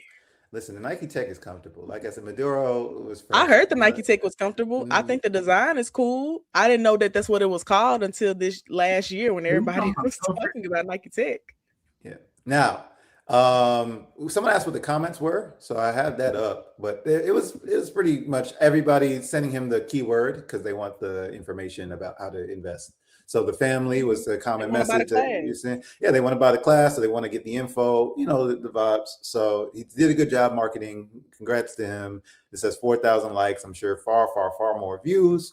And the only other thing I really saw was this discussion of mining as well. Because again, big brain takes, someone steals oil and you look at the oil companies and then the mining technology and you invest in the thing that is the industry, you know, not too high level. But I think there's a trap, a pseudo intellectualism to financial literacy that Sudeep and Jared have been talking about with Rich Dad Poor Dad. But people really want to feel like they're studying and like they're gaining knowledge, and that whole process, which should be encouraged, is kind of perverted when we talk about financial literacy, because then people are just applying that knowledge to this context, like, you know, contextless, just invest with no, where's this coming from? How's the oil drawing its value? What's the long-term plan? How are they getting these decade-long contracts? All of those things. So I think we, you know, started with this story. Geechee, I know you had another person. We going after my black men this morning. Since Amber says I'm the mean one to them.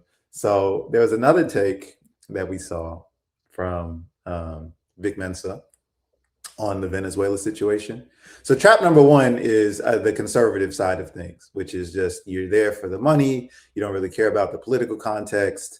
And you are siding with the empire, saying it's us that's taking the oil and acting like it's us who are going to benefit from violating this country, murdering people, blowing up supply warehouses with medical technology, that kind of thing. So this is another take we're hearing. I think I'm seeing this from more of the black sort of radical side, but still I'd still say there's still that liberalism in there. Our favorite orange killer. You know, it's everyone's orange killer is crazy. Amber said, I know the orange tree hate to see him coming. Leave this man. Yeah, you've never seen the other video. So, wait. The oranges. Wait. Yeah. Is this symbolic for him to? Is this like an anti-Trump with the orange buck Trump type? No, this is like his shtick. Is that he like is like eating or peeling an orange when he's talking? But yeah, I know, but I'm saying specifically an orange from an orange tree doing political. He's been doing this for like some years with like before Trump was president. So I don't think so. Oh, but there's a specific video of the oranges saying, "Oh, he's coming again." So that's hilarious. That's hilarious. Like somebody holding orange, he's like, listen. So again, this is hate. The first rule of hate. Everyone can get it, but hate comes from love. It's a dialectic. So I do appreciate how Vince sometimes uses a platform. I do appreciate how Vince is vulnerable and talks about his struggles with addiction.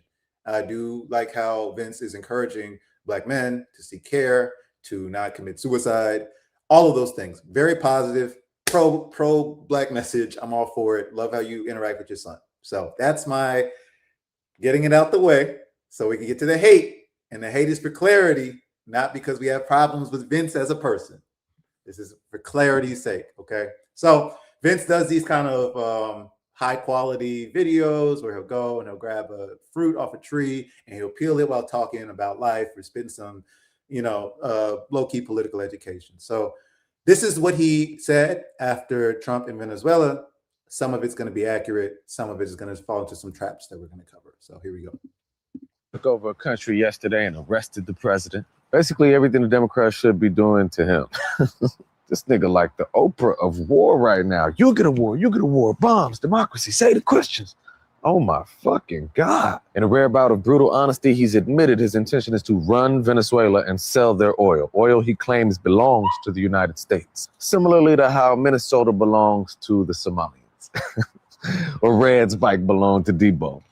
Obviously, as an African and somebody with half a brain, I take issue with that imperialist reasoning, the same reasoning the West has against Burkina Faso for stealing their own gold back from their own mines. But that's the doctrine of imperialism, a belief in the God-given right of the West to own the world, Chico, and everything in it. There are So good so far, right?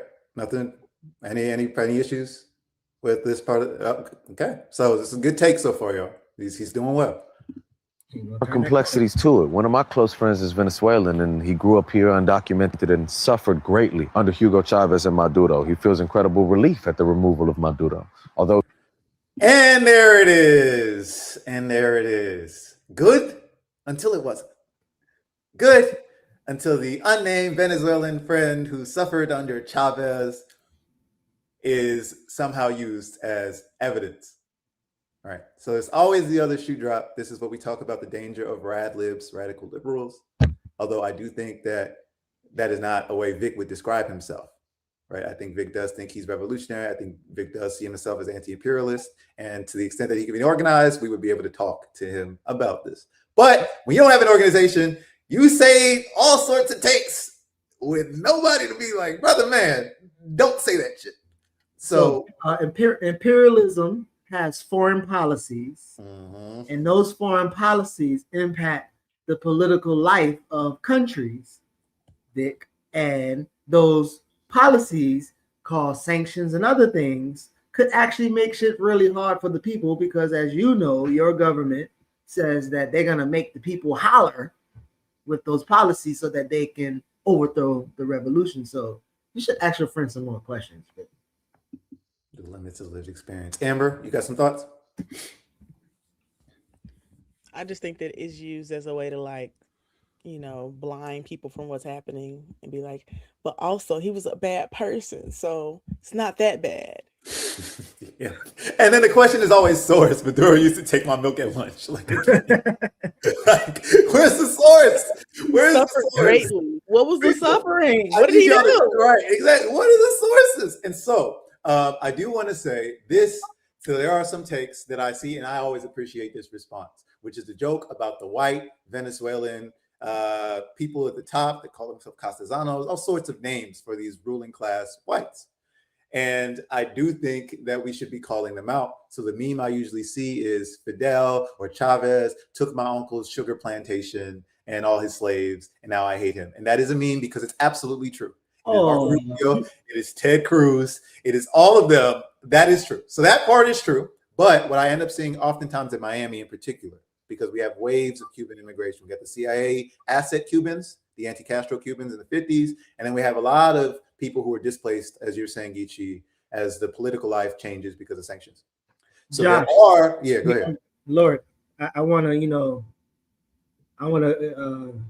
give you some space to grieve. You know, I understand that that government took most of your granddaddy's 1,000 acres of land and nationalized most of it. That's painful, you know. I understand that. I lost my oil mines. I lost my oil fields. Yeah. Listen, like your granddaddy had thousands of acres, and I mean, them nationalizing 950 of it. That's fucked up, bro. So yeah, man. That was for my great grandkids who were gonna, of course, look like Nazi youth, but claim to be Venezuelan. Yeah, I mean, so there's that part, and I agree that needs to be studied because that is so common, specifically with the ruling class. Like that is the ruling class. I don't want to even deny that. I think there's a more complicated element we're dealing with the propagandized masses as well.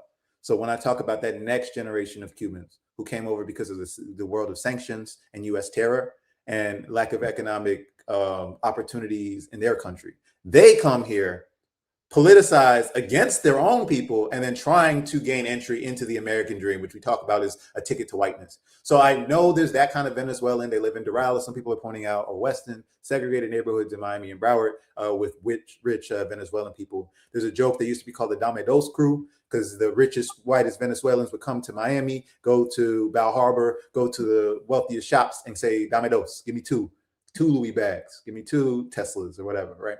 So that exists. But there are also a lot of working class people who have been displaced by imperialism, don't know the root cause of their displacement, and come here and spread propaganda. And these are poor working class people, and that confuses the hell out of other Black people. I have seen it happen many, many times. Why is this poor working class Venezuelan who ain't got 2 nickels to rub together anti-socialism, anti-communism? So I do think that Vic is not likely talking about some rich white Venezuelan that he ran into. He is probably talking about a propagandized, poor working class Venezuelan in the US. And that is the mistake I've seen a lot of our Black, rad libs or people who, care but aren't as educated about imperialism fall for. So I just wanted to start there. Yeah. No, I think that's powerful. A few of my favorite Nicaraguans and Venezuelans that I've built relationships with while I was in Central America. The one in Nicaragua just so happened used to tell me like, yeah, this country is bad. Oh, you don't want to come to the revolutionary celebration. It's a bunch of violence. And I was like, well, what don't you like about your country? Oh, I love my country. I love this and that. But the economy is just bad. And then I asked them like, are you like familiar with like sanctions and stuff? And they was like, oh yeah, but that's just a small bit. Like it's just they don't really have an answer, but at the same time, they actually love all of the gains that they get. I can go to school for free. I can go in the hospital not for free, paid for, and all these other things. And it's always interesting seeing them grapple with that. And all it takes is one thing to happen. Maybe you lose another job or lost a loved one, and then the U.S. say, hey, there's $100,000 for you to say this ain't no work.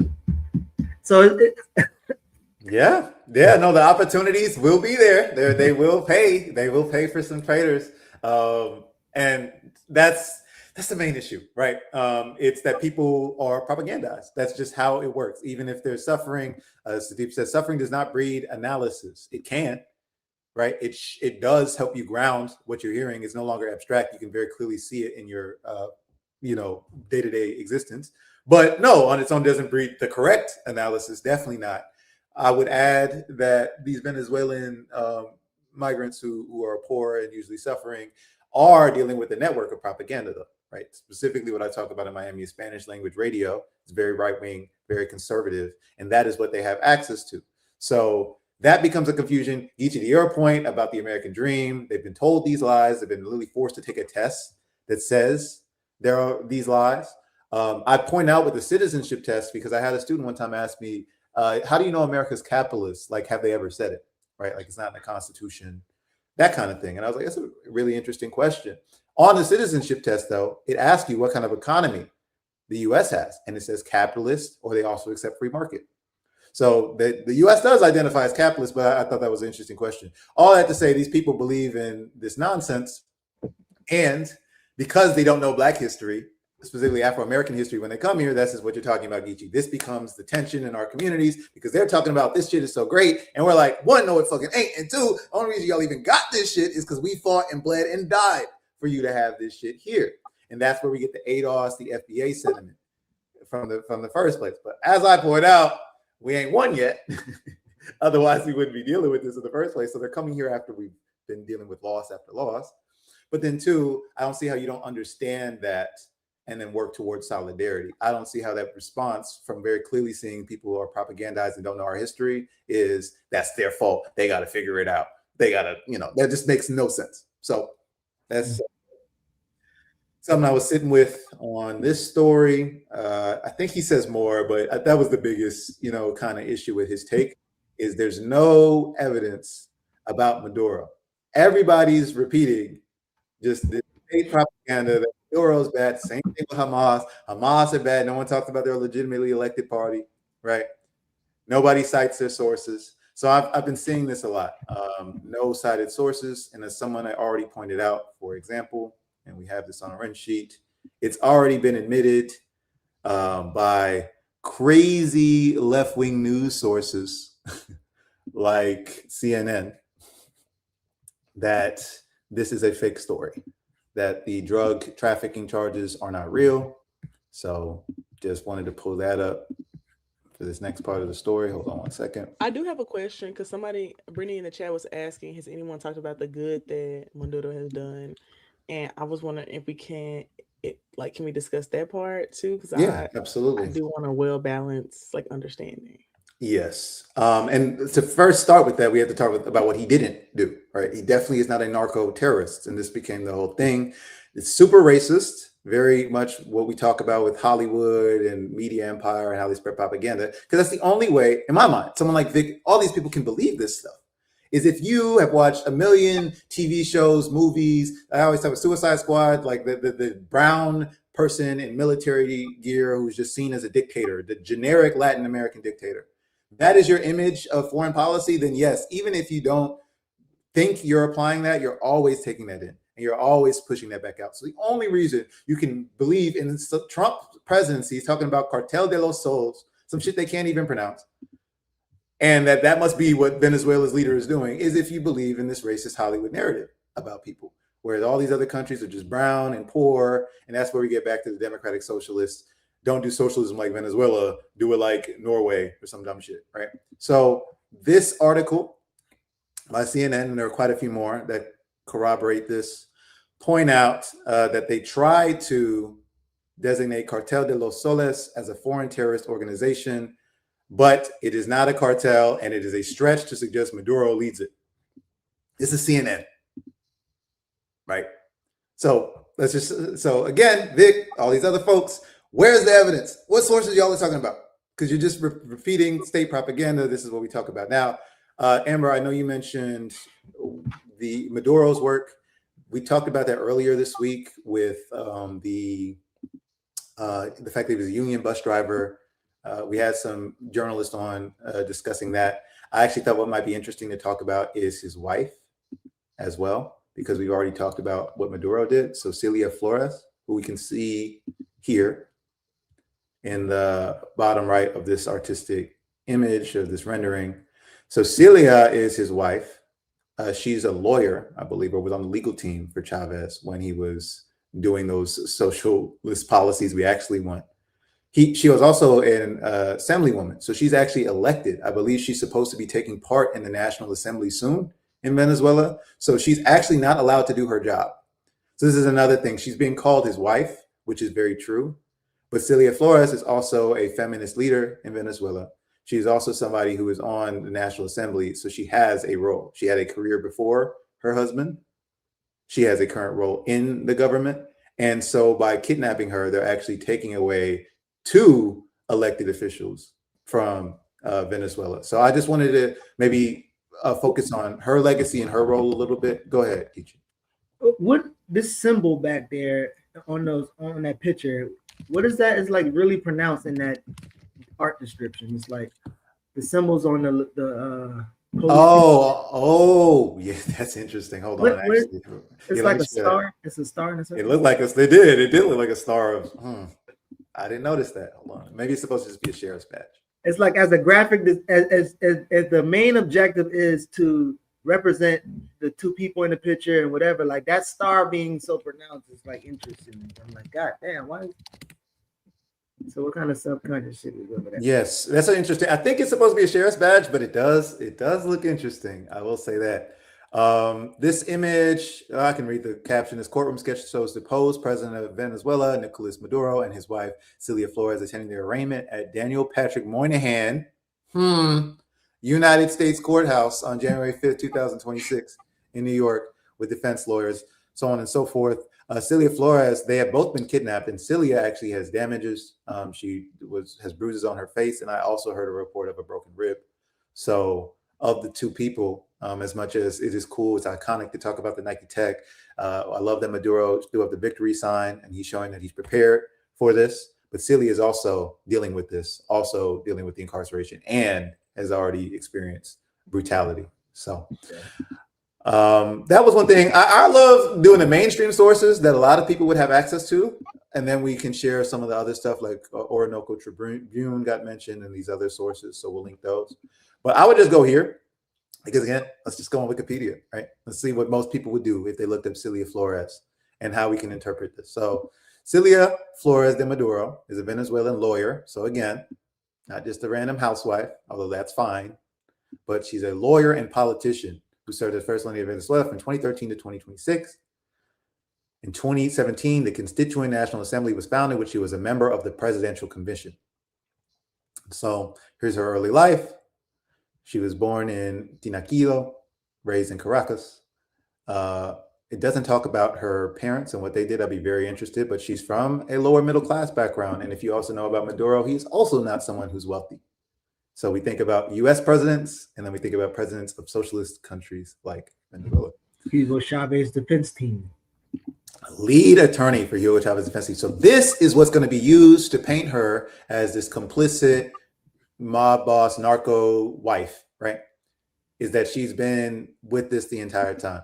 The only issue, and again, I do feel for our people who are propagandized because it's just hard to keep track of all this. The main issue is that they don't have any evidence, but people keep repeating lies. And the media, like we just saw with Vance yesterday, will just flat out lie. And that's always going to be a problem. It's like, well, I'm supposed to trust the source, and it is directly lying to me. So one of the main things we've been hearing about Hugo Chavez, Trump has been telling the lie that they stole America's oil, that America built Venezuela's oil system with American talent and grit or some shit he said, right?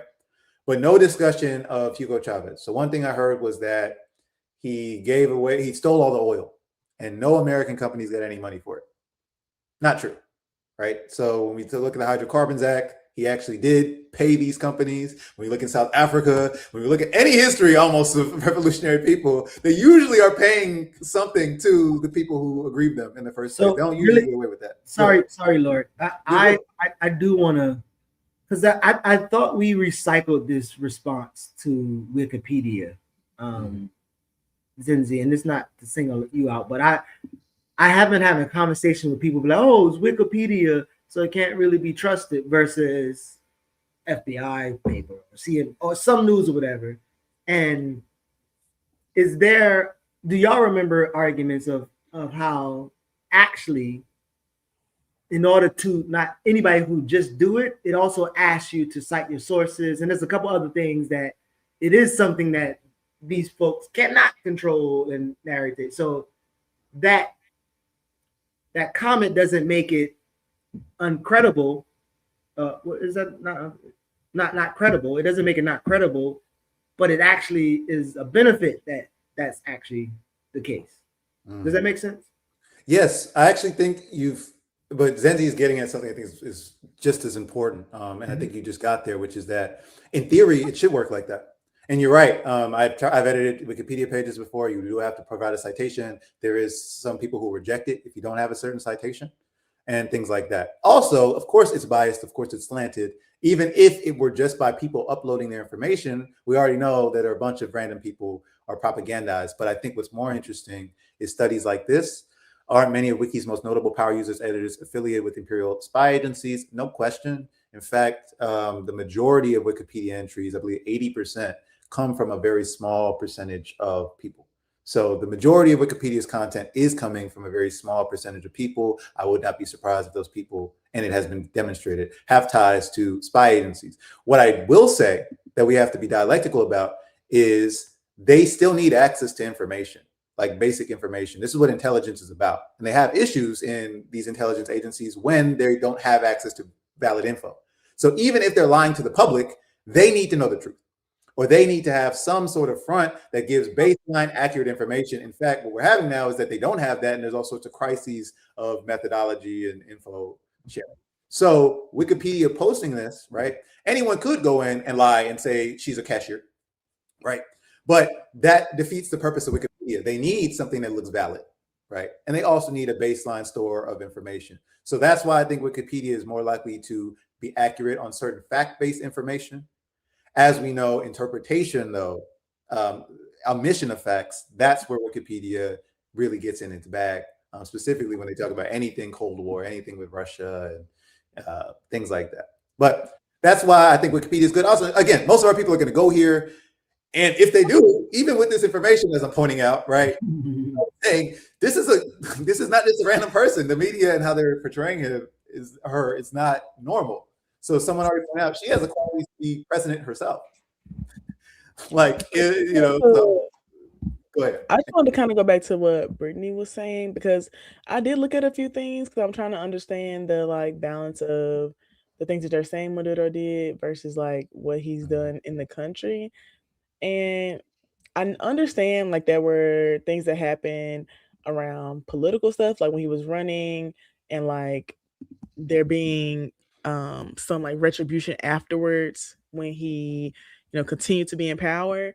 But a lot of what I'm reading is mostly like the economic collapse that occurred because of interference from other countries, not necessarily themselves.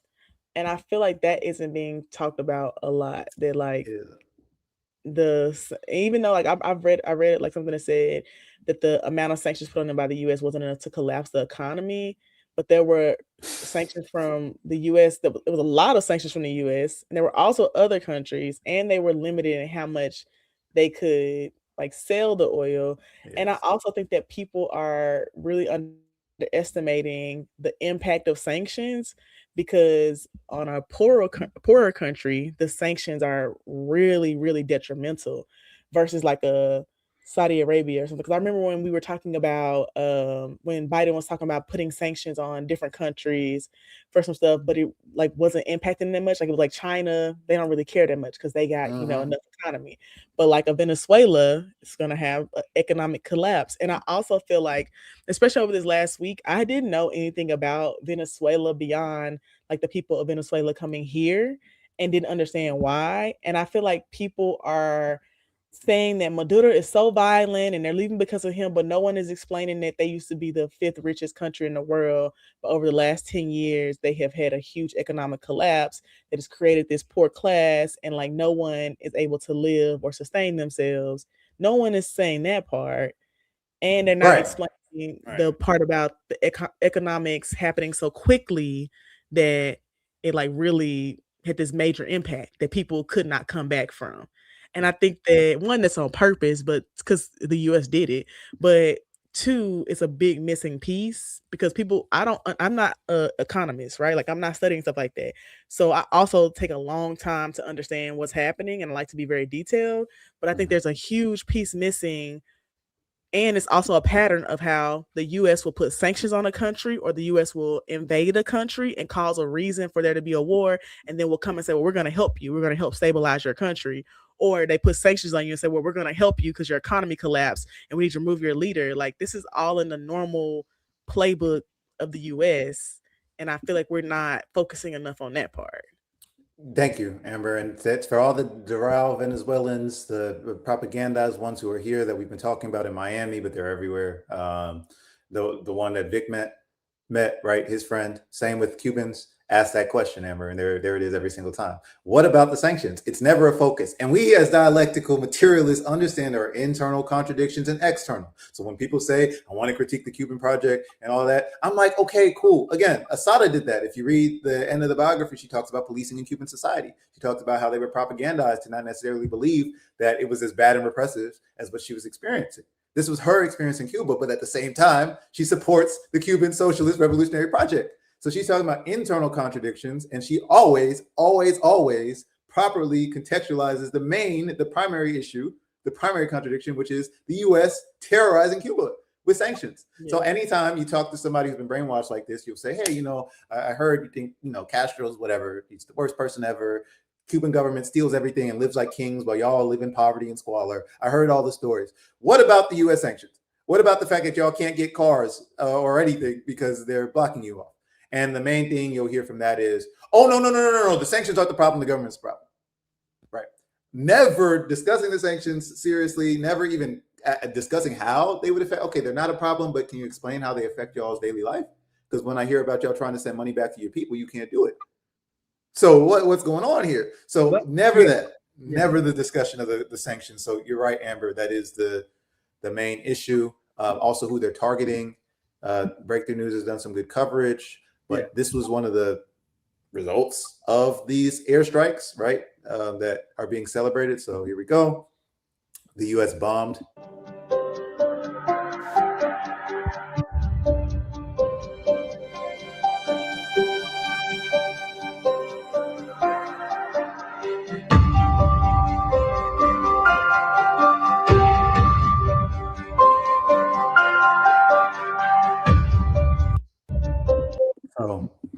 So, you know, earlier I was thinking when I was looking over these notes, I was like, y'all remember in middle and high school, the people y'all took social study class with and did science with? Like your friends, some of them probably was good at it, some of them probably and I helped a lot of them cheat. But listen, this is what I'm trying to say.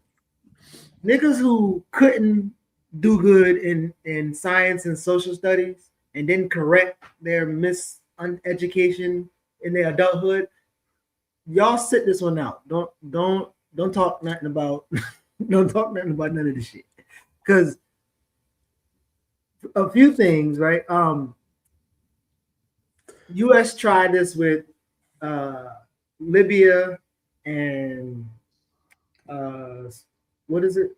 Saddam Hussein. Iraq. Try to take over it or did destabilize it. It didn't help them. It didn't help us environmentally, economically. Maybe a few, 1-2 people, corporations got banked, but like it don't even work, right? Like the large attempt of what the U.S. is trying to do and what it says it's doing, it doesn't even work. And you would have to even do some type of research or whatever. Right. So oftentimes what I ask people is like, what's the last book you read about the situation? What's the last book of art? Because if you can't tell me that, I ain't reading no more conversation. Conversation over. If you can't tell me that, I'm gonna say, oh, can you send me it? Let's read it, and then we're gonna go through it together. Because at the end of the day, like this, we in trouble, bro. I think Amber's getting at the main ways. I think you just talk about it. How do we talk to our folks about this in the first place? How are we clear on the lies, right? And so that's why I think we got to cover some of that today, some of the pitfalls people went into. I love Amber's point about studying more deeply about these people. So I was able to study more deeply about Celia. I'm still learning about Maduro and his history. When we're going to take off, there's a picture of Maduro, Celia, Evo, and Fidel at Fidel's 89th birthday. So I was going to make that our background while we were away working, but just more to learn, more to study. To that, thank you, Stono, for this resource. Freedom Road Socialist Organization sent a delegation to Venezuela in December, and they just reported back on Fight Back Radio. So just Stono, if you got a link, can you send it to Geechee? I want to listen. I also think it's very telling, like Brittany was asking in the chat multiple times, could we talk about the good that Maduro has done? I think it's very telling that it's very hard to find that information. And I also think that it's very purposeful that everything is phrased or framed in a way that this is all Maduro's fault, as if he does not have a full government administration. The country doesn't have other elected officials. Like he's not the only one. Yep. Check out yesterday's remix to actually talk about where we get this information. I'm thinking Ricky mentioned Orinoco Tribune. There were 2 other things that were mentioned: Black Agenda Report and Breakthrough News. So, Black Liberation Media's ecosystem is a part of it. Nika Notes, thank you. So those are some things we want to look at to get more information. I love this humility, Geechee, about these high school students, because I love the teenagers who would do this instead, who would say, I don't know enough, so why would I talk? I need to learn first. That is my best instinct. I don't care if you fail in the class. At least, like what you said, you don't talk confidently. You don't know. I don't know. And I love that. I love the students that I wasn't paying attention. I didn't read that. What page be on? I'd much rather that than you try and lie and give me some chat GPT ass essay about the assignment. Mm-hmm. So I find that there's actually so much freedom in saying you don't know. I have been practicing that way more. I think it's just so much easier to tell people you don't know. Like this past week, we had this crazy situation where there were some National Guard troops standing in front of my friend's store, and I let him know because he don't fuck with the police. And he went up there and he was like, he called me back and he was like, Amber, how can I get these people to leave? And I was like, nigga, I don't know. who do I don't know. I have no idea how to make some people leave from in front of your store. I am not a police officer. I am not an elected official. I don't have no power. I don't know what to tell you. And then I was like, I'll text somebody or something. And I like texted a few people and asked because I don't know. And I think that it's very beneficial to give people realistic expectations. Because I will never lie to you and be like, I got the solution if I don't know. And I really had no idea what to do. Yep.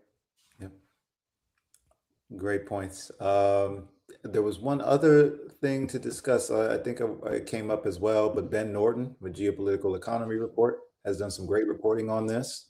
So highly recommend you check out his work, mostly because he's a journalist who cites a lot of other journalists and reports. So when you go on his video, I actually think I had it pulled up, but let me getting it in. He be going. Yeah, that's a guy. That is a true resource for the left. So shout out Ben. He's been on the platform before. You got to go find it in our archives. But this particular video was one I've been watching. Again, check out all the affiliates. We might have some on. Follow Camila Escalante's work as well, with Telesur and Venezuela Analysis. Been following them for a while. So this is, again, Ben Norton, Geopolitical Economy Report. And he does videos like this where he has chapters and he goes through all sorts of things. So you can look at all the chapters. The DOJ is admitting it's lying. Venezuela does not produce fentanyl. All these things that I thought were interesting, which, of course, I had to point out the fact that Marco Rubio, Florida boogeyman, was living with a narco trafficker when he was a teen. Yes, Narco Rubio, as Ben likes to call him, was living with a narco trafficker as a teenager. Now you could say, well, he was a teenager, so that's not his fault, right? Yeah, except once this guy who went to jail for narco trafficking got out of jail, Mr. Rubio, Mr. Anti-Narco Trafficker, got this dude a real estate license. So he used his position as a politician to lobby to get his narco trafficking brother-in-law a real estate license. But anyway, great content that we get at business move, man. Marco Rubio's been a terror for Floridians for quite some time. It's very scary. I talked to my younger brother if he had memories of him growing up, and he was just like, I just remember him being so uncharismatic and just boring that I was really like confused as to how he kept winning elections. And now we see why he was winning the elections in the first place. He was a narco trafficker. But it was very confusing. He was just for me, that was my brother's memory. My memory was that he was super racist, especially because of the Obama years. So he always, anything Obama did, it was evil, it was terrible, it was crime, it was all that. And he was super anti-Black. He hated poor people. Again, to the Dame Dos crew, to the anti-Batista crew, they hate poor people. Y'all do not understand. They see themselves as white, the pinnacle of white royalty, guys. They How dare you be poor? Disgusting to be around them. Y'all don't got no need. Y'all ain't got no need for Narco Rubio. Like Narco Rubio, his picture with some powder on his nose. That's what I think y'all should do. We do. But he's too dead to even look coked out. He looks like he's on. Him and Trump definitely hit the line. All right, that's how we lose our monetization again. All right, I will 100% thank you. As always, links and sources in the show description. I will add the Ben Norton piece in the show description. We are in overtime ever so slightly. Anything y'all have to say to the people? Anything y'all want to see in 2026?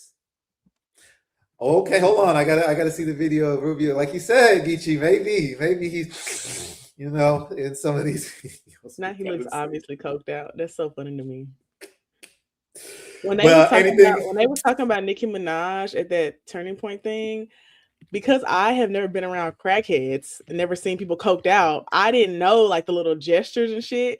And then somebody posted like a side-by-side video of someone on coke and her, and I was like, I just see people do normal drugs like weed. I didn't know that people was acting like that. I'm so sorry. When you come visit me in Miami, you'll see. Cocaine. He's going through. She's going through something. Yeah, I want to point out there's two types, and this is very interesting. Really over time, but Fort Bragg cartel is Seth Harp is another person that has been discussed by Saturdays. I know Renee's talked about it a bunch of times, and he wrote a book about it. He's been interviewed. But Seth Harp is talking about Delta Force, all these special operations in the military, and how they were a cartel, how the number one opium producer in the world was the U.S.-backed Afghani regime, right? So that kind of thing. And he goes on to point out that there are two types of people kind of in these special forces. And I see the same in like the ruling kind of class, the intelligence circles. There's the just pure adrenaline junkies, drug addicts, all sorts of issues. They can't sit still. They have to be doing all this action and these atrocities. And then he says there's a clean lace type, right? Like a good apple. And he says they're called like the Bible thumpers, but they're Christian. They don't do drugs. They don't smoke. They don't do anything. They just think they're driven by God to, you know, spread American democracy around the world. And to me, actually, those are the ones I find more dangerous. And I've encountered both types. Most of us have with police as well. But I do want to point that out, as much as I do think there's a drug-fueled pedophile ring that is in control of this whole thing, and it is chaotic. There are also some very sober people who just have this right-wing evangelical Zionist whatever ideology, and so I want to just point out both of those are present. So Nikki might be, you know, on it. I don't know if Erica Trump. I keep saying it. Erica Kirk. I don't know if Erica Kirk is drugged out or is one of those, you know. What you mean. Right. So just want to point that out. But dance and make her dance. Song said, growing up in public school, I learned drugs were a white people thing. I did too. I actually thought that this was like a white thing, like that white people, no offense, are just, you know, easily susceptible to addiction and they like to do drugs. Well, that was the other thing with I don't support corporal punishment, but the other thing I was like, yo, y'all don't get beat for real. So that was the other thing. I was like, you bring weed in your room and what's gonna happen? Yeah. Like, I'm gonna get my ass beat. We get thrown out. Traumatic. Not saying it's good. I'm just saying you get threatened to get thrown out the house. Amber, how do you get my name thrown in some stuff? How do I what? You got my name thrown in some stuff. So Amber and Geechee, are y'all all serious when you mentioned last week? I wasn't here. You were moving. I wasn't here last week. To New York City to start organizing? I ain't never said such a thing. We had a replay last week. So I didn't say that.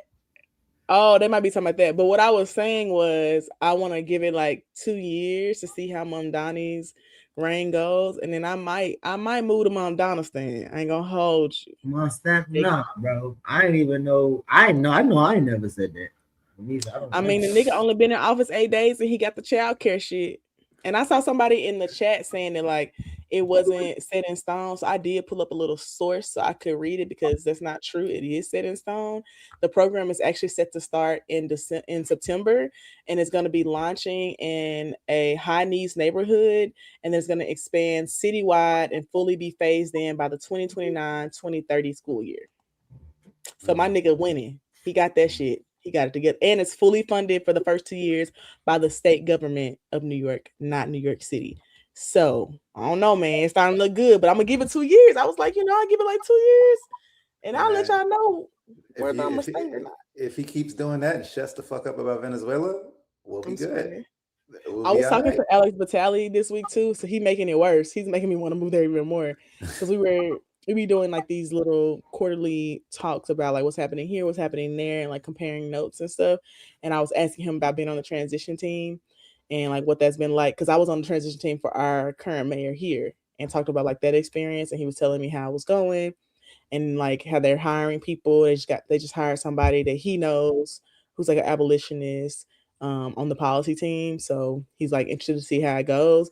But I mean, he's moving some stuff. Like they're working on some mental health stuff. He's moved the child care thing. I mean, those were major promises, and he got done, which also shows that you can do it, and that these Democrats and the other niggas are just lazy and they aren't willing to go the extra mile and make something happen.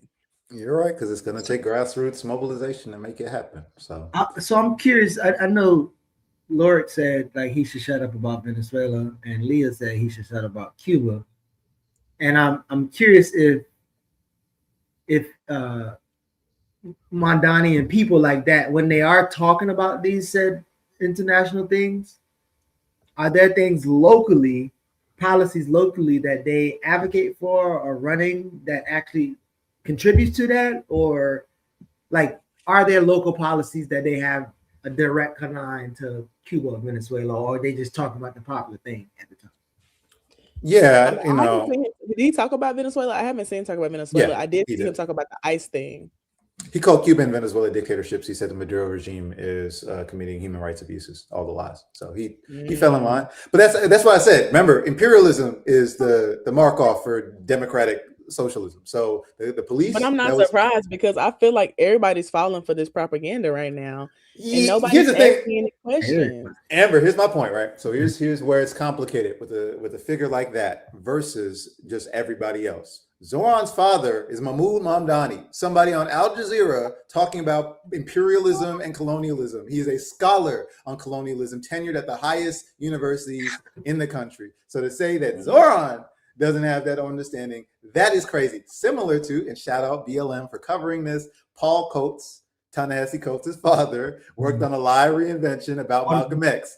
Paul Coates was a comrade of Malcolm X. So when Ta-Nehisi Coates in Between the World and Me just talked about his bitter black dad, that's Paul Coates, Malcolm X's comrade. So I just want to, again, there's a difference. And that's why I talk to your doctor about this sometimes, where we talk about people in our community versus people with access and the level of knowledge and things they have. It's not the same. So when we're talking about a person in the street kind of confused versus a Zoran level confusion, it's a little bit different.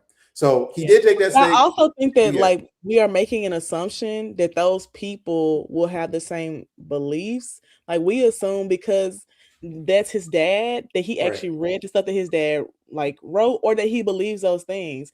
And I think we should start divorcing ourselves from those thoughts, because I know a lot of people who are very radical and their parents are not. Their parents are the exact opposite, or have written things that like their parents are professors, the same way you're talking about Mahmoud. Like I know a friend whose dad is a professor of economics who definitely doesn't agree with him on most things, but they don't believe the same things.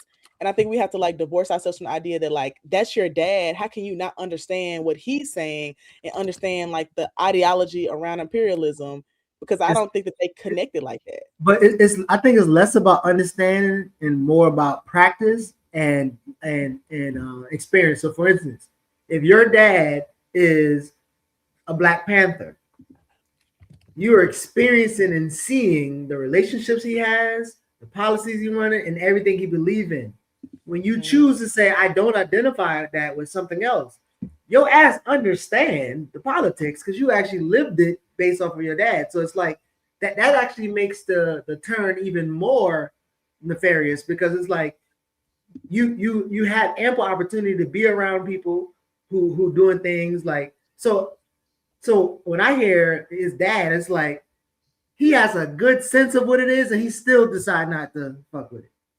So that, because I think that's not surprising to me. I see that happen all the time. Amber, hold on. Yeah, because Geechee, you're there. But I like, so hold on. This was the thing I was like, so shit, Kamala daddy, right? This is the thing, right? Kamala Harris's daddy is known as a Marxist. His mom was in organizing spaces or whatever. My whole point is, I don't know y'all's personal praxis when it comes to child raising, right? So I agree. I don't know what you do behind the scenes. I don't know how you move in your social circles. I already said this. I'm super suspicious of anybody who's tenured at these Ivy League institutions. Chomsky. So I personally have problems with all of this. How are you comfortable in these spaces that are highly repressive? So I'm already super suspicious about that. So I know that children do not always follow their parents. That makes perfect sense, right? The Kings aren't the same. Ilyasa is not Malcolm. Fred Hampton Jr. is not Fred, right? In terms of, I might get heat for that one, whatever. Point being, I agree with you. I think it's different in this case, and I'm going to show why. Specifically with this receipt I've had for a while about Mark Lamont Hill and Mahmoud on Al Jazeera. So this is a recent episode about a month ago. And Mark asked the questions that we brought up here on Black Liberation Media. That's why we appreciate Mark, because he can be our pipeline out there sometimes. So Mark Lamont Hill asked him about his keeping of Tish and Zoran's other thing he said, I think about Cuba and Venezuela. So I think he asked about both those things. And so the difference between Kamala's daddy, who disavowed her and said, this is not my background, this is not what I believe in, whatever. Paul Coates, who worked with Malcolm X and the invention of the lie of reinvention, right? That's their praxis. Mahmoud is on here running cover for his son. And that's what I think is different. It's not the same if they're different and whatever. We know there's differences. Mahmoud gets asked explicitly, I'm going to try and find the timestamp here. Hey, what about your son doing this obviously shady shit? Already. You know, hey, because I didn't think we were doing this, being overtime. But the first part of the video, for those who are curious, I'll put in the show description. It's a lot of discussion about anti-colonialism, about struggles for independence in Africa, about radical decolonizing politics that we talk about all the time. So how you go from that line, which we agree with, same with the Vic Mensa thing, and it's like, wait, then something happens. So I'm going to try and find it. I think it's here. Of military involvement. So he goes on. China's history is of... So he says some good things about China. Again, his takes are not bad. When he's asked about... views people who don't just agree or disagree with you, but who have their own misgivings about some things and not about others. It also means that you have to build alliances. He's not the president of the US, he's the mayor of New York City. He's part of a local government. He's got above him the governor, he's got above him the president of the US. He has to build alliances. If he's thinking of achieving anything, and I don't think we should be judged by his overtures to Hakeem Jeffries or to the police commissioner, why not? You can't change everything overnight. You've got to decide. He said he gave us the Obama. Wait, hold on. He gave us the Obama line. Sorry, we talked over it. Yeah. Is he implying? Because I hear again, the son do lie. He do be doing. But is he implying that he's so scientific and strategical that he know the area that he's in and he's playing? I mean, if it is true, we will find out later. Because most of us too think to know, but I think two things can be true at times. If your son really is that damn genius and he's like playing cards or whatever, that's cool. But the nigga still be lying though. Like he's still carrying a particular. I think can be true, like Geechee's saying. I also think that he's still a politician. Like we talked about on the episode that we ran. Like I was saying, I expect him to do the things in his platform, but I also am acknowledging that he's still a politician and he's doing politician shit. Never surprised when politicians are doing typical politician shit. That's what they are. What's Even when he different talked about being a democratic socialist in his inauguration speech, he was like, I ran as democratic socialist, I'm going to govern as one, but he still is a politician. Yes. I want to point out, okay, so similarities but differences, because I'm saying this is very Obama-esque, but there's a slight difference. Obama came into power defeating Bobby Rush, representing the Black Panthers and that generation of Black power. Obama specifically separated himself from that and said, we are in a new era. We are in the Joshua generation. We are past that, right? The Moses, we shall overcome. That's what Obama symbolized. Mamdani is different though, because he's actually holding on to that previous lineage and saying that he is a continuation of it. That's how I find them different. Where I find them similar though, is this is Mahmoud covering for that. He's saying you can't know there's alliances, but specifically this thing, I didn't want to, we talked a little bit over it, but he gives us this Obama line that I'm very, very skeptical of. Hold on, it's right here. To Hakeem Jeffries or to the police commissioner, you can't change everything overnight. You've got to decide what comes first. I would wait for his inaugural address because that will be an opportunity for him to state his priorities. I would wait for that before deciding whether he's making compromises right now. In your book, Good Muslim. So how does an inaugural address tell you about compromise policy? That makes no sense. So I will say that a lot of people do use their inaugural speech to talk about what they're going to be focused on. And I would say this is actually very telling because his inaugural speech did not say what he was. That's what I was going to say. Thank you, Amber. Here we go. Let me finish. He only mentioned two things. He mentioned the New York Police Department getting back to doing their job, and he mentioned mental health response. Yes. That was it. And then he said that he was not going to be wavering on his platform promises, but he never named specific things, which to me meant that he was going to try to do all of them, actually. But he didn't name specific ones because I also felt like if he did, then people are going to be watching out for those things. And if he doesn't name anything specific, it's hard to hold him accountable to it. Like I felt like he did it a very political thing there. You can know his line as soon as he said the police gonna go back to work. You can already know. So I was about to say. You ain't got to figure out the methods that he's doing their job, and we're gonna put mental health with the professionals. You're right. You're right. I listen. Cali, that's what they are working on. They're moving to a mental health first response and building more crisis centers. But y'all didn't hear that from me. I don't know who said that. Who said that? Time will tell. And as you said, Amber, I am open. I am dialectical. If these things are happening, good. I just there is a lot, like we just got to balance it, right? Because a lot of people hadn't seen that video. A lot of people don't know the moods on there saying, no, don't worry about it. He was there lying for his baby, like Dre said. He said, I don't trust folks from Queens and politicians, so the scrutiny is even higher. His dad got out there and fucking lied for his baby, and I respect it from him being a dad. I agree. Amber, y'all was talking about Nike and Jordan earlier today, right? You know Michael Jordan? You ever seen any of his videos? I'm just checking. No. Well, Michael Jordan, when he was playing against the Lakers, he jumped up in the air and was going with the left hand. And while in the air, at the last that switch, he hit you with the left. I guess in this case he switched to the right, but yep. So maybe I don't know, Amber. I definitely hear you. I just this is what we're here for. Which is why I said I would give it 2 years because I want to see like what actually can happen. But I think that if we have learned nothing from this, Zohran Mamdani is a messaging genius. He made sure that he hyped them people up in that inauguration speech. He didn't say nothing too specific other than the mental health thing because he knows people care about that right now. And he's putting the police back to work. And then said that he was going to govern as democratic socialist because he is a democratic socialist. That was it. He didn't say nothing for real. So I was like, people who are watching this are just going to have that hope feeling that they got around the Obama shit. That's literally what he's doing. And it's working. Hey man, I'm gonna play this and then we can close out because I hear everything you say, Amber. Is just I agree. And then there's the hater review. And the hater review always got receipts. So this is what I remember. This is what I remember being broadcast. You will, in the words of Terrence Phillips, better known as Jadakiss or J to the Moi. Be outside. Because this is a government of New York, by New York. AOC like that.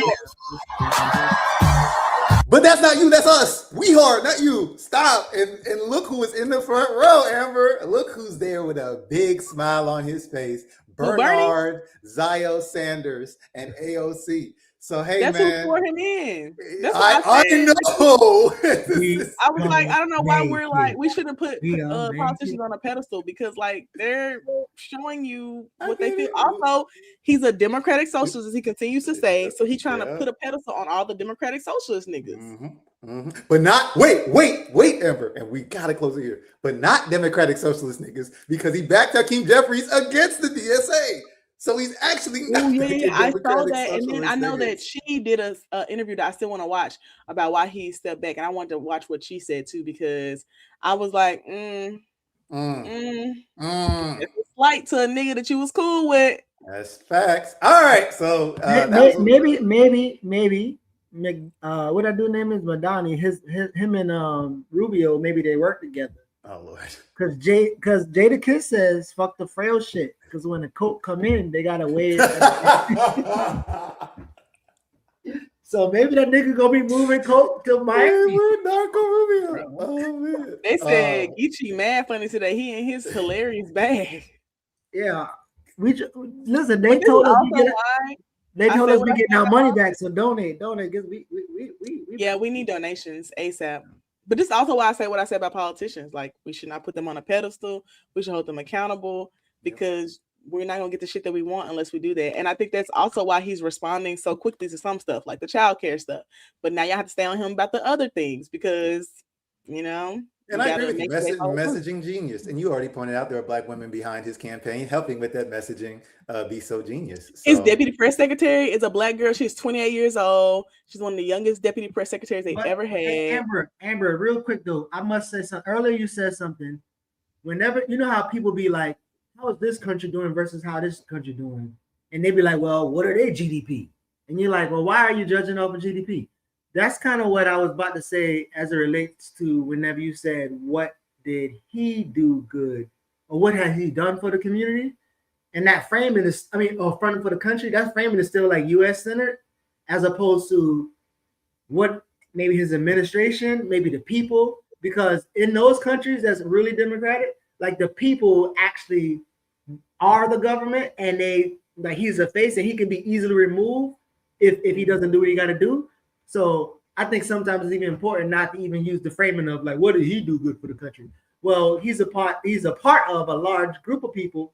Yeah. Somebody grandma doing some shit for the country right now because now she's a part of the political process. So I just want to say that wasn't my question. I was asking Brittany's question from the chat. Yeah, I know. Well, Brittany, you're right. My bad. But whoever asked that question. Yeah, and to the point, that's why I highlight he was a union member. He was a bus driver. Like that is to the right. Let's show me the bus driver presidents we got. You know what I mean? Like that shit don't happen. So yeah, we're back. 2026 Friday remix. Great way to start it off. Happy we're in overtime. J to the moi.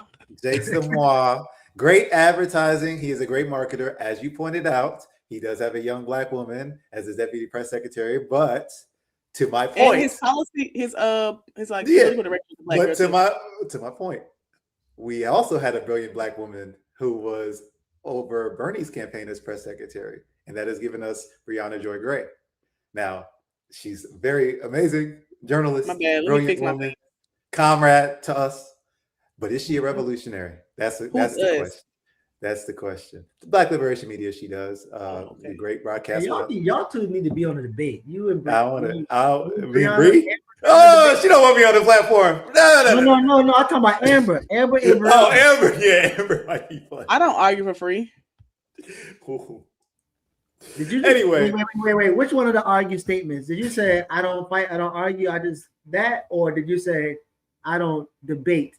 What is it? I only debate my I don't argue for free. I also mean debate. I'm not debating nobody for free. And no, she hasn't. To sounds to St. Elsewhere's point, but that is my point. That is my point about coming out of these administrations as a president. I'm just kidding, though. I'm not against it. I'm just fucking. Yeah, don't do that, man. Don't do that, man. I really don't. Y'all kind of similar a little bit now. No, you're not doing that. All right.